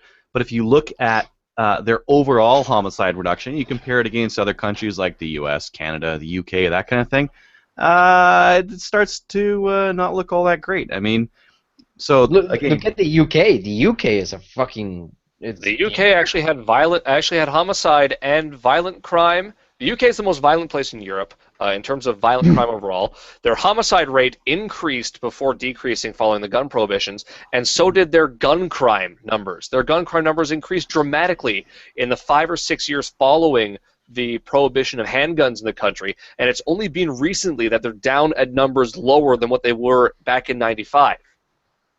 Yeah, and the U.S., which hasn't done anything really.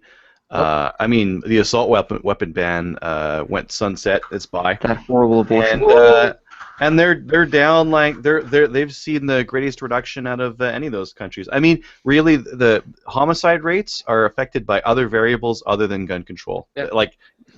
Without any doubt, because when you look at those numbers, you know that there's other things that are in play in there. Well, when you look at what happened in Canada, the study that was done by Dr. Caelan Langman and presented before Parliament when the abolition of the long gun registry, he studied the effect on gun control legislation and homicide rate in Canada between 1972 and 2008, which encompassed Trudeau's prohibition of automatics, the introduction of the FAC system, the Kim Campbell's bans, the introduction of the PAL and Jean Chrétien's bans, and he concluded that there was no evidence that any of the gun control has affected our homicide rate in the slightest, because gun control advocates even here love to say, well, homicide is down after the Firearms Act was introduced, and that's an empirical fact that you can look at that and yes, homicide is down, but homicide has been going down at a certain rate, and it's been going down at a certain rate for a long time. So in order to say whether or not gun control has had any effect, you need to look at the rate homicides are decreasing.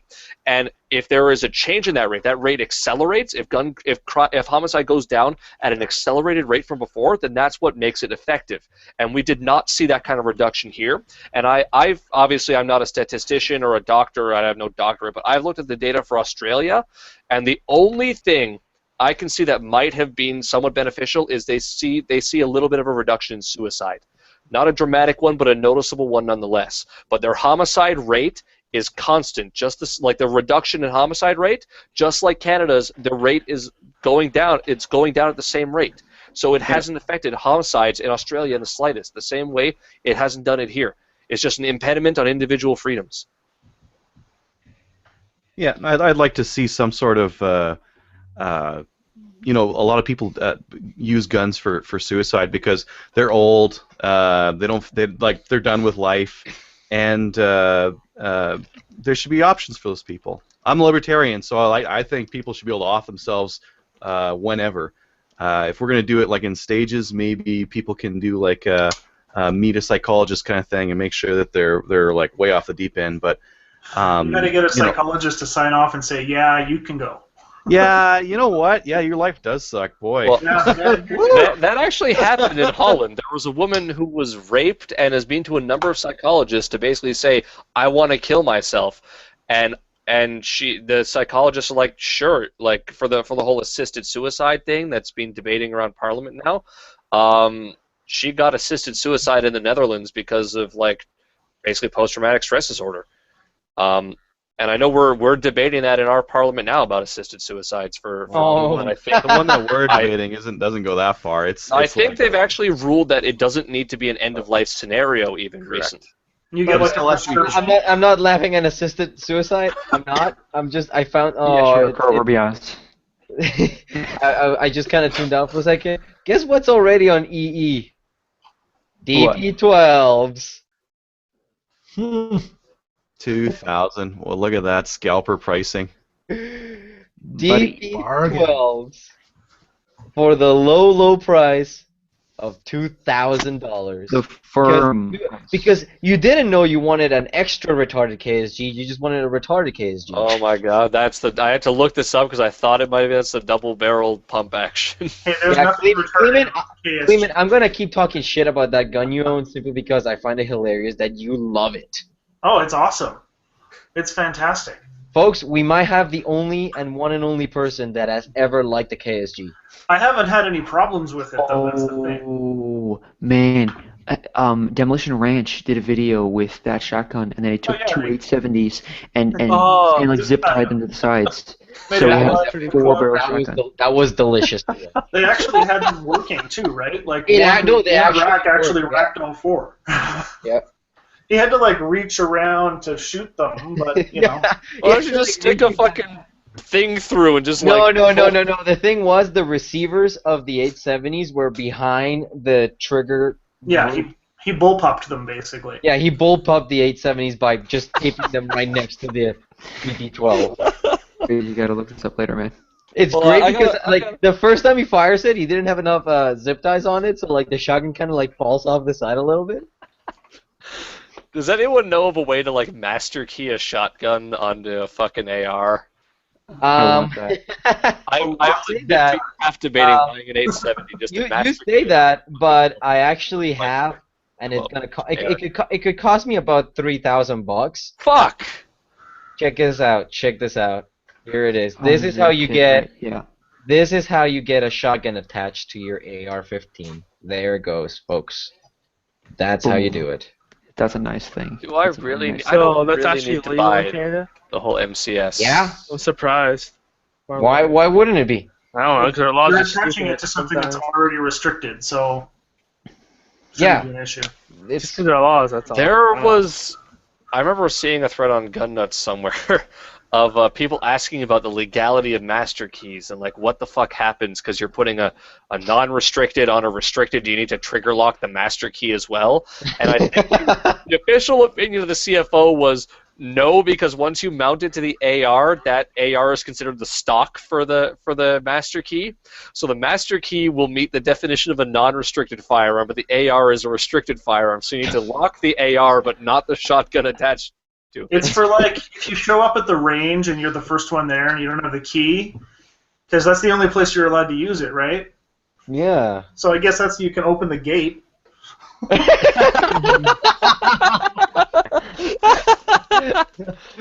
How many door breaches are you doing at the range?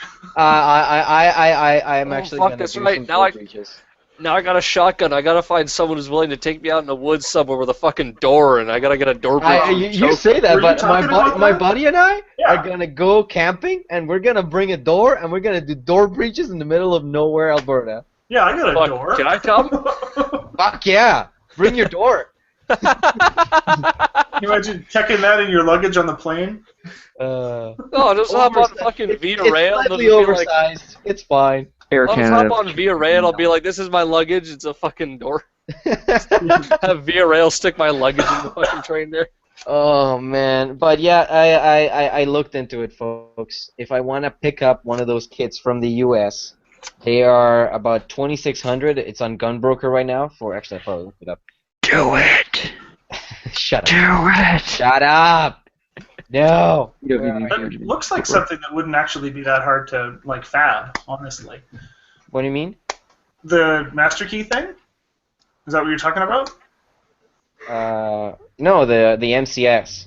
Oh, sorry. Yeah, So there guys, it is. There's the That's the way it- Gunbroker the way option it mounts for the up. whole kit. So with the conversion rate from 26 US, getting IR guns to run it up here, I'm gonna guess it's gonna be probably like 37 or 4,000 bucks. Ooh, man. And Mhm. when I posted that on Canada Guns, I heard from somebody that said that it would receive a restricted classification, but I don't really believe that because Canada Ammo sells just the 18.5-inch barreled versions of the MCX for non-restricted. So why would the kit be restricted and the But gun you can itself? make a I'm restricted. sorry, I zoned out here. You What can make a happened? What are we talking restricted about? Shotgun out of it, right? Yeah, that's the only thing that I could think is that if you import it, technically you have the parts of a restricted length firearm. You do, but unlike in America, we don't have intent laws. America, if you have the materials to make a short-barreled firearm, and it's Hence not why, registered, yeah. then you have a Hence short. why that. Hence when if you were to buy that auction in the U.S., you would have to pay the $200 tax stamp Yeah. for a short barrel shotgun. But in Canada, we don't have any such intent laws. It's all about how the firearm, as far as I understand, it's about how the firearm is assembled at the time, Yeah. not about how you could potentially assemble it. Once So, you yeah, assembled it to the pistol, yeah, grip the and guy intended- on the Canada Guns thread insisted that he'd asked about this. He'd inquired, and he'd been told that to bring it in, they would have to call it a restricted. Because it comes with all of the pieces to make the restricted. If you Yeah, buy but them separately and then put it crazy. No, together, the point that Crazy's making is that there is no intent loss. So even if all the parts for a restrictor are there, it's just a receiver. if it's not assembled as a restricted Yeah, firearm, it's just a not receiver. not a restricted firearm. I mean, the Canada Ammo sells those 8.5-inch Grizzlies. They come with a stock because they're non-restricted, but they ship in the box one of those shitty plastic pistol grips so that you can make it small. And if you make it small, that's when you've got to call the CFO and say, I've got a restricted firearm. But of course, the law says you have, 90 days to report changes to a firearm in its classification. I mean, that's why people get away with conversion kits for pistols all the time. you just can't take it out to the woods and shoot it, is all. Pretty much. I'm looking for a master key mount, and I found one here from some fucking site for $895 for Well, just here, I just Dad, kind of just thought of this. I'll just send the schematics to what's-his-face with Alkali, and he'll fucking turn me one of those pieces of aluminum from China to make the same fucking thing. Well, Like, you Oh, can yeah, get get a- the schematics. You can get a pick rail for an 870, right? Yeah, and then you just find some way to mount a pick rail to a pick rail with these. Well, yeah, you get like a little female gender bender or whatever to mount two picks together. Duct tape. Yeah. Duct tape. Actually, would two pick guys. rails mesh? They would, wouldn't they? Yeah. Duct tape matches too. No, meshes. Like if you put two pick rails together, they actually like finger lock. Yeah, duct tape. Yeah, duct Yeah, tape. but Yeah, because if you did that, it would actually That would actually Yeah, but hold all the recoil, and then duct tape would actually work. You just buy two I like pick how Adriel rails just and tried weld it. them. I just saw Adriel try it.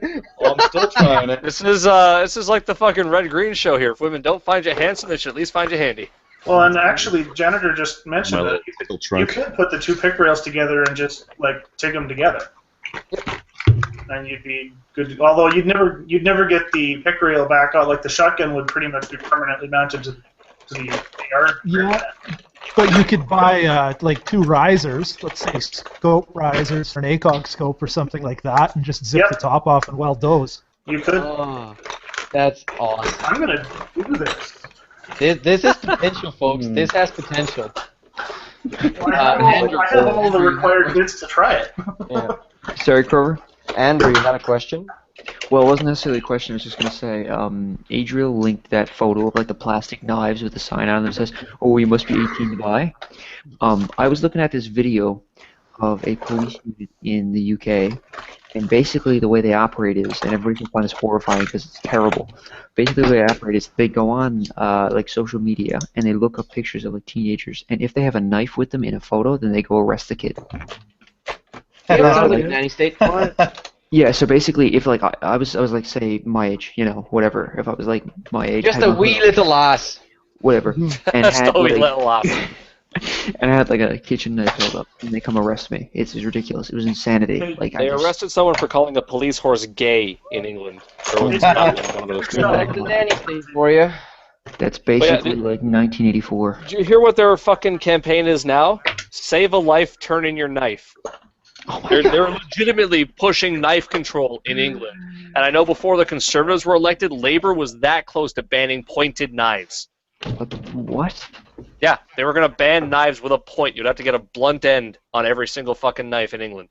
What the Swords, hell? I hear, already require registration. And I know Sir Terry Pratchett, before he died, once he was knighted, he forged a sword out of iron from a fucking meteorite. And he posted publicly, "I've hidden this sword because the cops had taken it away from me." What the hell? This is so stupid. You can't own a sword? Fucked. Really In England. surprised me. Oh my. Jolly old England. So every time I hear someone say we should be more like the United Kingdom, I tell them, fuck no.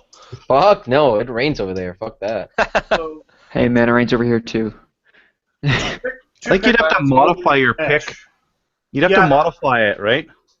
Well, Doesn't really. yours doesn't, but mine doesn't. Mine don't fit because the bits at the end are a little bit longer. It looks like the bits, like the normal pick rail bits, would mesh fine. No, I think you'd need to like take just a little bit off of them, and then they'd get in there nice and tight. Yeah. But then and how would then you clamp it afterwards, though? weld them? Oh Well, yeah, I like it. You go with No, something no, like don't I've even got weld right it. here. AB from my weld. GoPro. Yeah, JB will. If you just welded two of those together, that would work perfectly. Yep. Yeah. This is Or potential. if you just weld the shotgun right on there. Well, Just weld the shotgun straight to the barrel of your AR. Just fuck it. Yeah, just like that horribly JB welded SKS we saw there like a year ago. But anyway, it's just You SKS. mean every Bubba job ever? But it was like it wasn't even good. This is the SKS, and the scope is up here, and the scope's like angled forward, and it's JB welded on, and it was like the most. Okay, did you guys ever see that guy that what's his name? You know the old guy who was a Camcat fan on YouTube. He does a lot of gun stuff. I forget his name. Cock 45. Hickok. Okay, you guys ever see that guy that Hickok had on there with like no hands, but he was like a 3-gun shooter? Yeah. Okay, you see how much JB weld he had in his guns? Oh yeah, he had to build them up. Yeah. But basically, that guy had that much JB weld just for the scope. It was terrible. Oh my god, I never understood why someone would look at a gun and say, "Yeah, man, I'm gonna just like totally mess it up." I don't know if apparently Obama called for an assault weapons ban. Oh, you're not surprised. Clinton called They for one always as say well. that. Bernie called for one as well. Yeah, but this is straight from the president, like straight from it. So I guess. Man, It's- Well, it's- He it's- called for. He has done it after guys. every single fucking shooting, and after every single fucking shooting, the Republicans block it through Congress. Yep. Well, good. Either way, you better stock up on 5.56. Good thing I bought 1,000 rounds of that shit. Hey guys, I gotta run. Have a good night. Later. Good night, baby. You too. Love you. This is kind of gun related. I pick one of these guys up. Ooh, what's that? What am I looking at? Is it a timer? Shot timer? Is it No, a it's hard to Woo! say. There we go. Woo! I gotta go. There we go. Oh, get ready, get ready. Do a quick speed reload. Do it, do it, do it. Oh, wait. Do Okay, it. ready? Shoot ready? Shit. Oh, it's so quick with an Damn AR, it. right? Oh, I put the safety on. I took it out. On Is there. that a DQ? No. Kroger, you No, it's noob. not. I mean, because with the way Air China pilot was talking, it sounds like everything is a DQ. Fuck, like, yeah, his class. Well, yeah. It's like that. I love right? how he's like, you're trying to find a way to say no. He's like, well, no, yeah, it really is everything. Is a DQ. Speaking Yeah, of that's DQ, I bullshit. could go for some food right now. Hey, I was mentioning that at Jesus work, too. It's Christ, like, kid. oh, fuck, you're going to get me Dairy Queen? Fuck yeah. God damn it! That felt actually that was kind of nice. I felt like I wasn't that incompetent. I managed to actually charge the goddamn rifle. I just thought that I would have it on safe, but apparently I didn't. And yeah. I'll grab some dummy rounds. I'll show you a couple of different drills you can do with your AR. No, I am not operating at home. Do you have any, like, do we you have all any know you've dummies? already swept your house. I have one dummy that I found lying on the ground in my range. We all know you've swept through your house for fucking assailants like 30 times since you bought that thing, just operating around in the middle of the night when your wife's asleep. I know that Crazy's not going to be operating. I'm pretty sure if he did anything mildly threatening, the Toronto police would just bust in his door. Yeah, pretty sure Toronto I'm police pretty sure have they're watching him right now. I've probably got a drone just sitting over my house listening in on my every conversation. Quick, grab tinfoil, put it around your head and your nuts. Fuck. That makes it worse. That actually makes it worse. No, but there have been plenty of times I wonder what would happen if I take like spare bass from the range and fucking throw it down the middle of the like Young Street. Oh no, you joke about that, but like 2 months ago, there was a legit article on the fucking paper, and I heard it being talked about in the radio. Victoria Police was called to a downtown alleyway where casings were found. Apparently, it was a fucking 22 casing. They found a 22 casing. Well, I remember hearing rattling around my they called car. a bomb squad on a 22 round that got found in like the entryway to a shop. What A the live hell? 22 round they called the bomb squad. They gotta make a showing of that tank, man, or else they literally bought that thing for no reason. But yeah, no, I'm left to wonder, one, how much shit I would get in if I did that, and two, how much police resources would be wasted searching for a gang shooting that didn't happen, and three, how much the media would talk about, like, this massive gang shooting happened in the middle of the city and no one noticed. Look at all these shell casings everywhere. Like, Yeah. shit, there goes my brass. I dropped that back somewhere. So Crover, now that you've got a reloader, you can make some of these. So these are just dummy rounds for 223. I got some for 9mm. You just leave the primer out, keep them the fuck separate from your other ammo, and never have live ammo around when you're doing this kind of stuff. But No, don't worry. My I dad only put, operate with hot real glue. ammo. Actually, I feel like the cops would be super happy with me. All my ammo is under lock and key. no, The only ammo that is readily available is 4 speed loaders that are in my safe with my 357 that are loaded Fancy. with hollow points in case a cougar breaks into my apartment building. good, on point. I Adriel, like it. Adriel, could you take those dummy rounds you made and paint them spray paint like orange or something? No, you don't want to do it. So if you spray paint these, and I tried it, so this is just from firsthand. Mhm. It scrapes off in the chamber and it gunks up fucking everything. So, Yeah, that's what I figured. I just figured that. I use soft points on these, and I don't have soft point ammo for 223. So I know that these are my dummy rounds. I've got some for 9mm. What my dad did is he drilled holes in the side of the casings and put hot glue where the primer goes. Yeah, that's you could put hot glue the drilled holes in the sides, or like the factory ones will have crimps on the sides, like almost like flutes that kind of look weird. But again, I don't really use these that much, so those are empty as well. But a couple of really interesting drills you can do with an AR would be like double feed. I'm not saying operate around the house. I'm saying practice with what happens with a double feed. Practice with what happens with misfire. Well, you mean tap? Is it tap, rack, bang? Tap, rack, bang. Yeah, yeah. So And then, basically saying, well, it won't work though. You can't tap, rack, bang if you do a double feed, right? So it's being able to identify those and being able to work with them. Because are you going to shoot competitively at some point with it? Maybe. I mean, that's should. the only reason that I'm considering the trigger upgrade is because that fucking thing is 8 pounds and heavy. I mean, it's like I said before, the fucking thing is like. I'm gonna try it again. Let's hear it. Do you guys hear it? Do you have a service rifle out there? Service rifle or 3-gun or anything like that? I don't know. Maybe. Oh, you gotta look, man. It's so much fun. You get to run around, shoot steel targets. At my last match, we did the kettlebell thing. You guys might have seen Forgotten Weapons, where they throw the kettlebell down range, and they gotta go to that, and they gotta shoot from the kettlebell. Oh yeah, I saw that. And then chuck it. We did that. That shit's fun, man.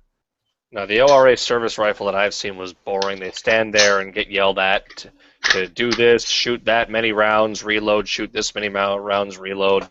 It's an accuracy thing, right? Now, that's the ORA you've seen. They also do a rundown with those, which is a little bit better as well, right? So they'll start at 500, they'll start prone, they'll do some shots, they'll run 100 meters to the next stage, wait for everyone else to show up, and then start shooting.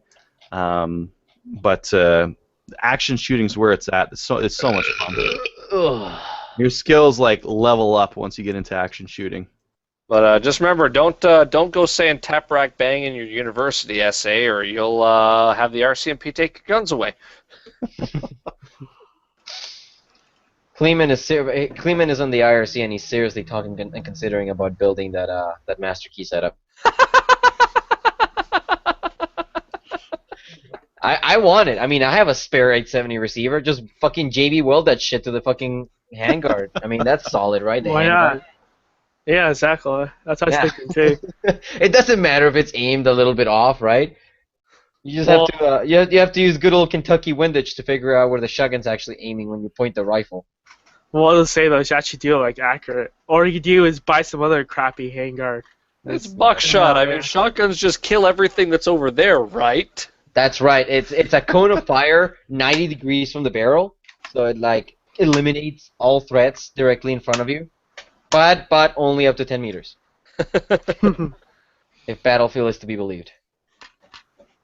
Does anybody else have anything else to talk about? There was 2 hours. Was there anything else to talk about? I feel like there was something somebody. we glossed over. We wanted to touch on bad gun experiences at gun shops. Oh yeah. Yeah. And I guess Kiwi's not here, but technically Quebec is getting a new long gun registry. Oh yeah. Great. What needs to be said about that hasn't been talked about that yet, though, right? I mean, don't move there. Don't move there. I think don't register anything. Your guns were never there, so how would they know? I hear that you have to register if it's been in the province more than 90 days, so I'm willing to let you give me your guns and borrow them back for 89 days at a time. So, okay. No. Well, how long, the standard answer is going to become, how long have you had these guns? I bought it yesterday. Borrowing it from Where my did you uncle buy in it from? Ottawa. Private sale. Where did you buy it from? Outside the province. I'm borrowing this from my uncle who lives in New Brunswick and/or Ontario. Yep. Yeah, that's not gonna happen. So that's that Yes. about the new long I think gun following that, I'm now officially a Quebec separatist. They can get the fuck out. I don't think there is many people that are strongly supportive of giving a failing economy money because of tradition.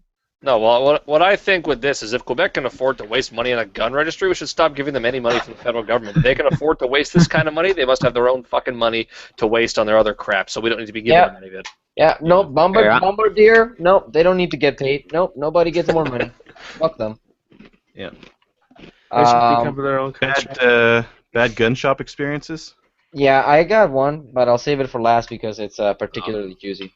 Mine's mostly secondhand because like I go to like 2 or 3 places, but the only bad experience I had was I went to fucking, I'm just gonna name it, LeBaron's in Mississauga when I was 18 after work, and I was buying a 30-round mag for my 5.97, and I walk in there, and everyone's glaring at me like I'm not supposed to be there because I'm a fucking kid. And I asked, have you got any mags for the 5.97? This guy just kind of grabs one, hands it to me, glaring at me the whole time, doesn't fucking say anything to me. I'm just like, oh, it's a great way to make sure I fucking never come back here again. And I mean, I work at a shop, and I've heard a couple of experiences from people who had a similar thing with LeBaron. I haven't been to Bass Pro and talked to the gun counter in a while, but I haven't heard anything good about them either. Yeah, Bass Pro's pretty shit.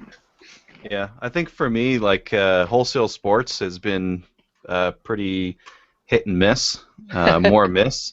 Yeah. And small shops still have the fucking worst service ever. Really? And they still think they can get away with it. We have so many little gun shops here, around here in Alberta, and their service is just terrible. This like it's the norm these days. If I buy something on CGN, I expect it to be shipped that day. And if I buy something from a gun shop, I expect same day or the day after. A lot of these companies are still like not 6 to 8 weeks, but you know, they take their sweet ass time ordering stuff in. They tell you, yeah, we can order this gun in, and months and months and months go by, and they don't update you. They don't respond to emails. I mean, that's still the small gun experience here for some shops in Alberta. I can say in Ontario it's the opposite. You get that at big box stores, but the small shops are the ones who wanna serve you. Like I've never had a bad experience with Flaherty's. I bought my AR there. I bought my SIG there. I bought my dad's wall. Are they a small shop though? Because they have a shitload of inventory. They have a shitload of inventory, but still, like they're not part of a chain. Basically, like that's what small shop amounts to here. Is not part of a chain because like. And yes, Flaherty. They're the like one of 2 gun shops in Toronto. The other one being Sale at Etobicoke. No, Flaherty's was amazing for me. I asked them to bring the 22, the Victory, and they did. Actually, they had just gotten it, and then they're like, oh yeah, we'll just wait for you to get your new R-Pile number, because that was when I was still dealing with that bullshit. And they email me, or they call me the other day. It's like a few days after I placed the order for the SW22. We have a few Macs coming in. Do you want us to let you know when they come in if you want to buy them? I was like, yeah, sure. And then they call me a few days after. He's like, yeah, we got a Macs in. How many do you want? How many do you have? 6. I'll take them. So I got all the Macs that were available in Canada for the SW22. I mean, there's Elwood Epps. Again, people might not consider it a small shop because it's probably got the biggest used gun inventory in Canada, but they're usually pretty good there. That place is awesome and dangerous to browse. I went there once. They had a DeWatt Browning Bar 1918 and a DeWatt MG42. And those things were fucking heavy. Then there was another one. I don't remember where the crap. It's somewhere in Aurelia, like near the lake or some shit. It's this tiny thing. Their gun room is like up the stairs there. And it's like the owner's son runs it. And they were like, when I went there, the guy was nice. He was helpful. Like we were just chatting. I was kind of looking at the 9mm carbines there, and they were nice there too. But they got like a really small select. Like it's a little this like nook in a fucking attic for the gun stuff. I don't even remember what the fuck the place was called now, and I feel kind of bad for it. Yeah. Anybody else? Janitor, you have that local shop next to you. What the hell is the name of them that I got my barrel from? Bashaw Sports. They're absolutely fantastic. I've never had a bad experience there.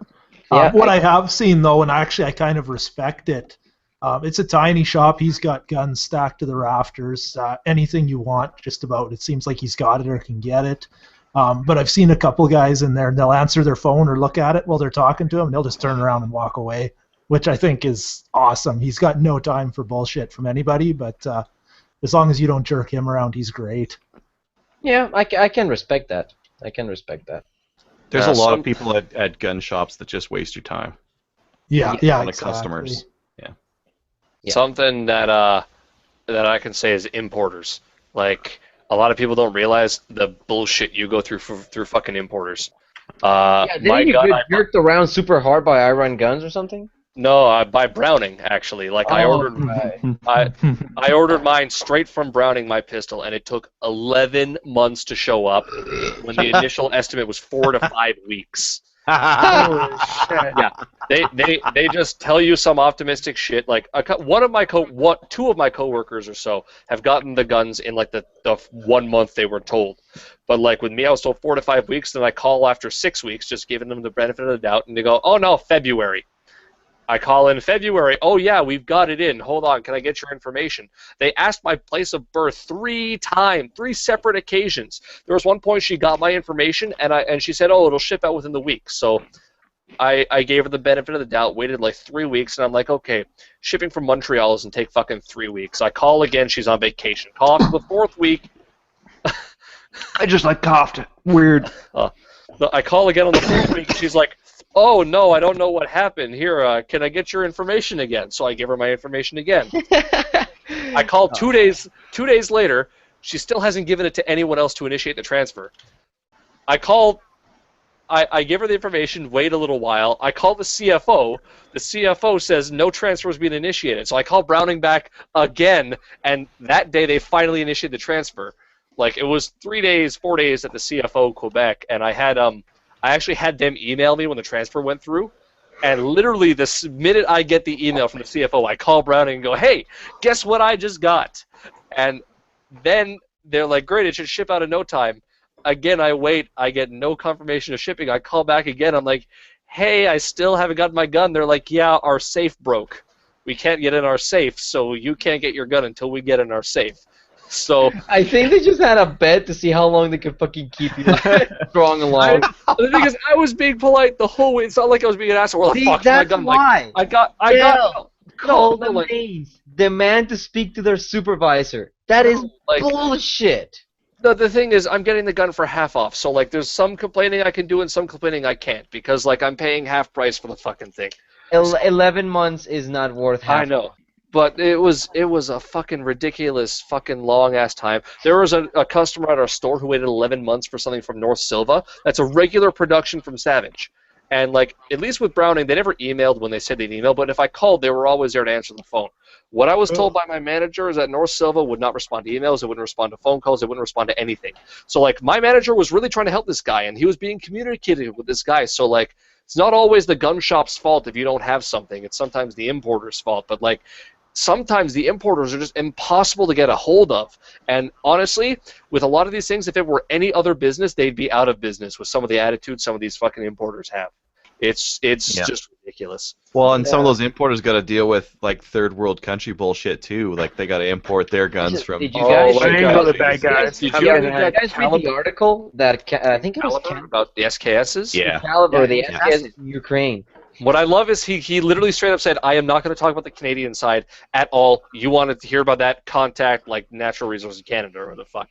We can't burn divisions, right? He's like, "I don't want to ruin my reputation on the Canadian side," but he described the whole process of buying shit from the Ukraine, and it was absolutely fascinating. Like it's literally when they say a salt mine in the Ukraine, that's literally what it is. He said it's literally a salt mine under a house that they have all these fucking things in, and you have to get police escort to the airport for every single fucking To the port, not the airport. Sorry, the port, yeah. But like it was just it was unreal to read the story about it. Like I was very, very, very interested in that article. Can sorry, Carl, when you're done, can I talk about? Yeah, local go for it. guns? That was basically it. Okay, sorry, but first thing, I would like to apologize for my little outburst there. I somehow managed to inhale while simultaneously eating and drinking, so I just Unacceptable. Yeah. I basically almost choked to death on camera there. That would have been a good little, view count. That would have been good for the views. Anyway, so the local gun store that I usually go and tire kick at, because it's about what I can do right now.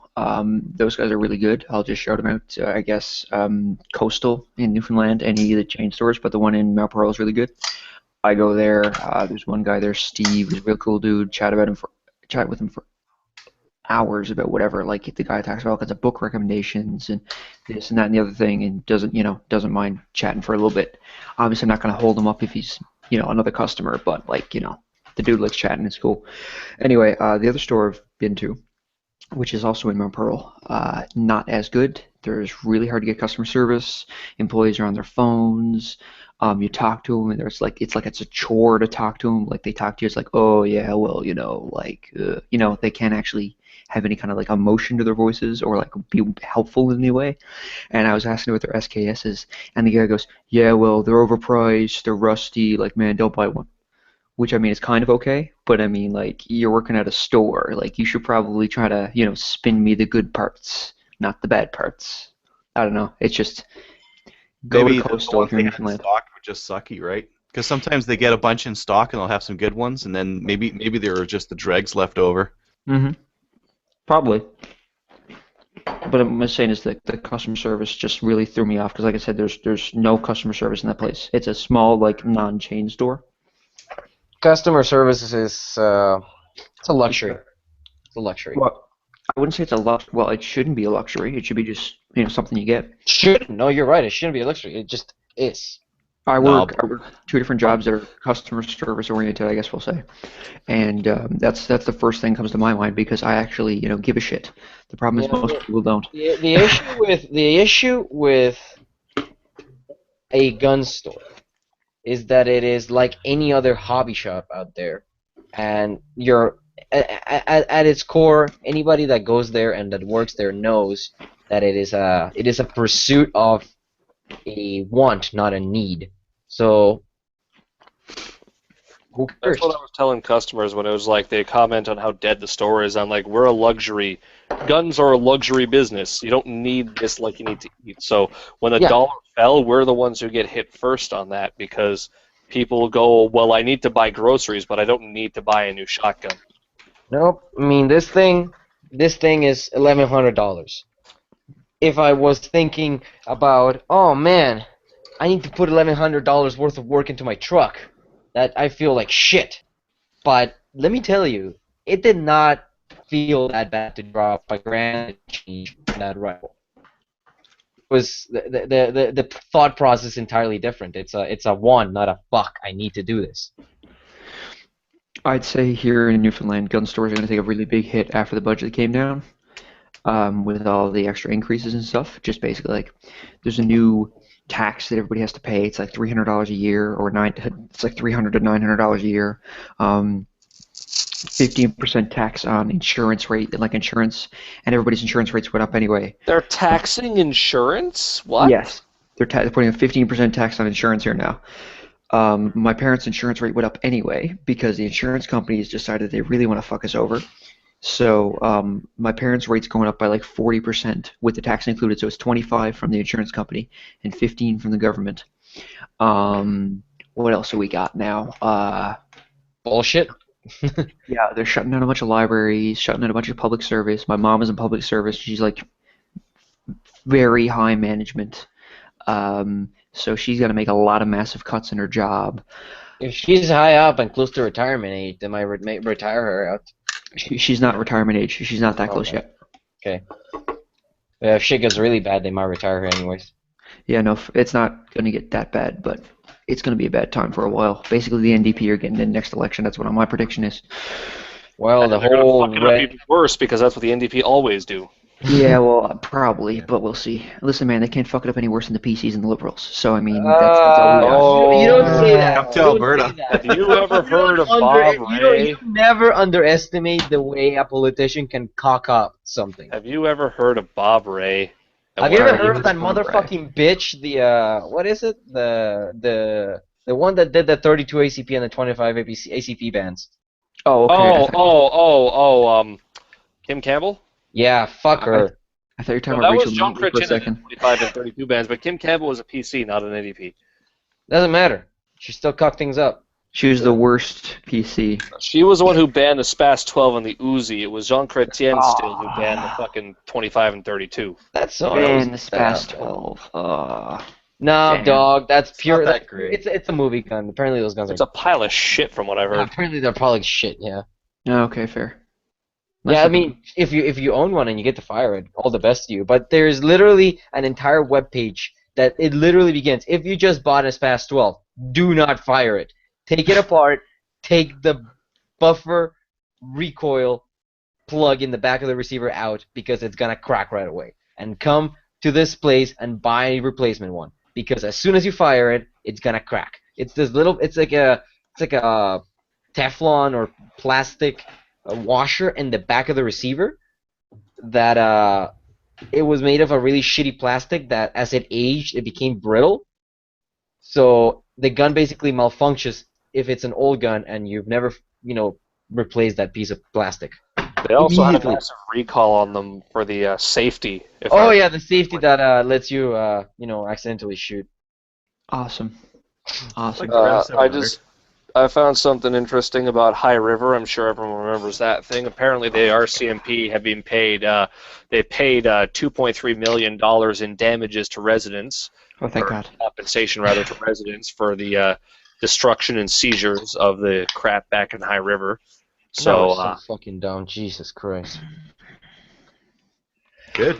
It's insanity. That It's happened. absolute insanity. it's nowhere near enough, is my opinion. No, Is it recent?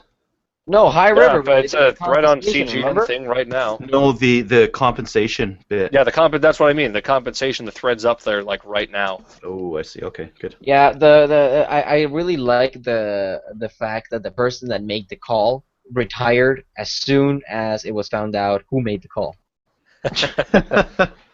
The cop in charge of the RCMP people that went in, the one that said go in, get the guns, retired upon basically as soon as the committee looking into it found out who was the person that actually said go in, that dude retires. Yep. Now, for a different flavor, or let's say shade of bad customer service at a gun shop, I'm gonna name everybody here because fuck them. Wholesale Sports in Calgary. Must have been about 2-3 years ago. I went in. I had just gotten a Mossberg 500, and I was looking for a short barrel.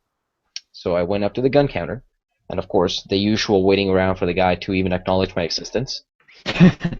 Upon acknowledging my existence, he waltzes over, looks me looking up and down, and says, "Okay, what do you want?" So I'm looking for a Mossberg 500 barrel, please. It's like, okay. Walks over to the computer, taps something on the things. We got some on the back. And I'm like, okay, can I see one? Guy proceeds to do an eye roll and waltzes into the back. Comes back out, and it was one of those door breacher model barrels with the what the hell's it, like the spiked Yeah, the door breacher choke there in the end. It wasn't, no, this is important. It wasn't a choke thing because it was actually attached to the barrel, so it wasn't really a choke. It was technically a muzzle brake, right? I've seen those. Those are Right. interesting. That barrel has like a fiber optic fucking bead on it and a fucking door breacher choke on it. I don't know why, but it does. And I looked at it and it's like, oh, so this has got like the choke on it, right? That's a muzzle brake, he says to me. Super fucking like, that's a muzzle brake. Like, And I'm like, okay, I don't really want this right now, thanks. And as he's putting the barrel back behind the counter, he just mutters to himself under his breath, fucking idiot. And I'm like, excuse me? Oh, what? Oh, I didn't say anything. No, nothing. Now, the reason that this whole story was told in this manner was because I want to contrast how my friend was treated. Now, you guys know what it looked like. I don't even know That fucking sucks. personally how I look like, but I've been told that I can either pass for Italian or European or Mexican, Latino, call it whatever the hell you want. This is how I was treated at this store by this employee, Wholesale Sports. My 6'3", white, and the personification of the master race walks in. They flock to him like bees to honey. Can I do anything for you, sir? Anything? What are you looking for, sir? Oh, yes, sure. Come this way. I let you draw your own conclusions, but that's how I was treated, and that's how my white friend is treated. Yeah. Out my way, out in St. John's. The thing about it is, I know the type of people that would work at a gun store, like the older crowd, and I have a feeling that you wouldn't necessarily get the same treatment because your English is very good, obviously. But what I mean to say is, like, if there was somebody who looked foreign and had like a really, really thick accent, I have a feeling that they'd get the same type of thing. Even if they were like, Canadian citizen PAL all on the go, but if they were like, like really strong Asian accent or like really strong like African accent, like a lot of people in St. John's, like a lot of, like foreign people in St. John's, I have a feeling that they'd get the same thing. You can't pull that shit in Toronto because, I mean, I work with some people, like I work with, some of my coworkers are women, foreigners, not foreigners, like basically not white people. So what you're looking for is aliens, right? Well, basically, like minorities. That's the word I'm looking for, is minorities. No, I use that word anyway. He was born here, so he's not an alien. He was born in Canada. Okay. But Visible minorities. I've minorities. We actually have had some immigrants work at my store, women. Like, we've had a diverse staff, and we What do you mean diverse? You're a white male and you're on there. Like, that's not diverse. And, like, we have... We have a lot, like, we're in fucking Toronto. Toronto's a city full of fucking immigrants. We get people from Russia, China, Italy, fucking Iran, fucking everywhere coming into the store. So you can't, like, that shit just, that doesn't, you can't pull that shit around here because the staff are from different places. The customers are always from different places because that's the way Toronto works. Toronto's the most multicultural city in the world. So you don't get people pulling that shit here because, like, they if they were born and raised here, at least they know better than that because they've been raised around all kinds of people. And now, one thing I will say about like Newfoundlanders is, it's really kind of a cultural thing. I mean, like with like What, being racism? No. Listen, no, I don't mean that. Let me just explain it better. Hold on. So, like, okay, I was talking about this with one of my coworkers today, actually. In order to be racism? considered, kind of, in order to be considered a Newfoundlander, it's not like it has to be. It's not like you have to be white or you have to be like your family has to be from here for like 100 years. You just gotta go kiss a cod, drink a bunch of screech, and say some holy phrase. You basically just like if you like walk the walk and talk the talk, you're a Newfoundlander. Like if you sound like people from here, if you walk in the store and like you say like, "Hey buddy, what's your at by? How's it going?" Something like that, then you're a Newfoundlander. Like one of the quintessential Newfoundlanders is Shah Majumdar, and the man is like Indian. Like he's really dark. He's Indian. His last name is Majumdar, but like no one would ever say that Shah Majumdar is not a Newfoundlander. So, I mean, people think that Newfoundlanders, well, I've heard people say, oh yeah, Newfoundlanders are racist and like, if you want to be accepted here, then you got to be white. But really, you just have to sound like a Newfoundlander, and you have to just know what it means to be a Newfoundlander, and that's what I'm saying. So, like, Grover, if you came in, you're like, man, buddy, what's your at? Then I have a feeling the guys would be like, fine. But if you came in and said, something in a very thick accent, then that's the difference. It's not really racism per se here, it's just like, I don't know. It's kind of racism, but it's not as bad. Wouldn't it be kind of xenophobia? Would be the correct term for it? Well, the thing is, they wouldn't really mind mainlanders either. They just kind of treat you like you don't know what you're at. Okay, they treat you as though you don't know what you're doing, I should say. I say mainlander, then the accent pops out. All right, brother. If I get really tired, I really sound Mexican. Yeah, same type of thing. Like super Mexican. Like my accent gets super thick to tire. No, man. Like, listen, you should say Colombian, man. You're not Mexican. What the fuck's the difference? I don't know what the difference is. well, one's from Mexico and the other's from Colombia. Cocaine. One makes cocaine, the other sells it. You think that the Mexicans can't sell cocaine? They just shoot each other. All right, folks, and with that tidbit of information, we're going to leave it for tonight. Thank you all for watching. All 10 viewers, holy shit. Oh my god, we're doing great. Still sticking in, hey? Yeah, I mean, we're fucking 3 hours to almost 3 hours, and you guys are still trucking along. Thank you. I hope everybody has a good night, and guns are bad, okay? Say goodbye, everyone. Later on, boss. Bye. Goodbye, everyone. Baby killers!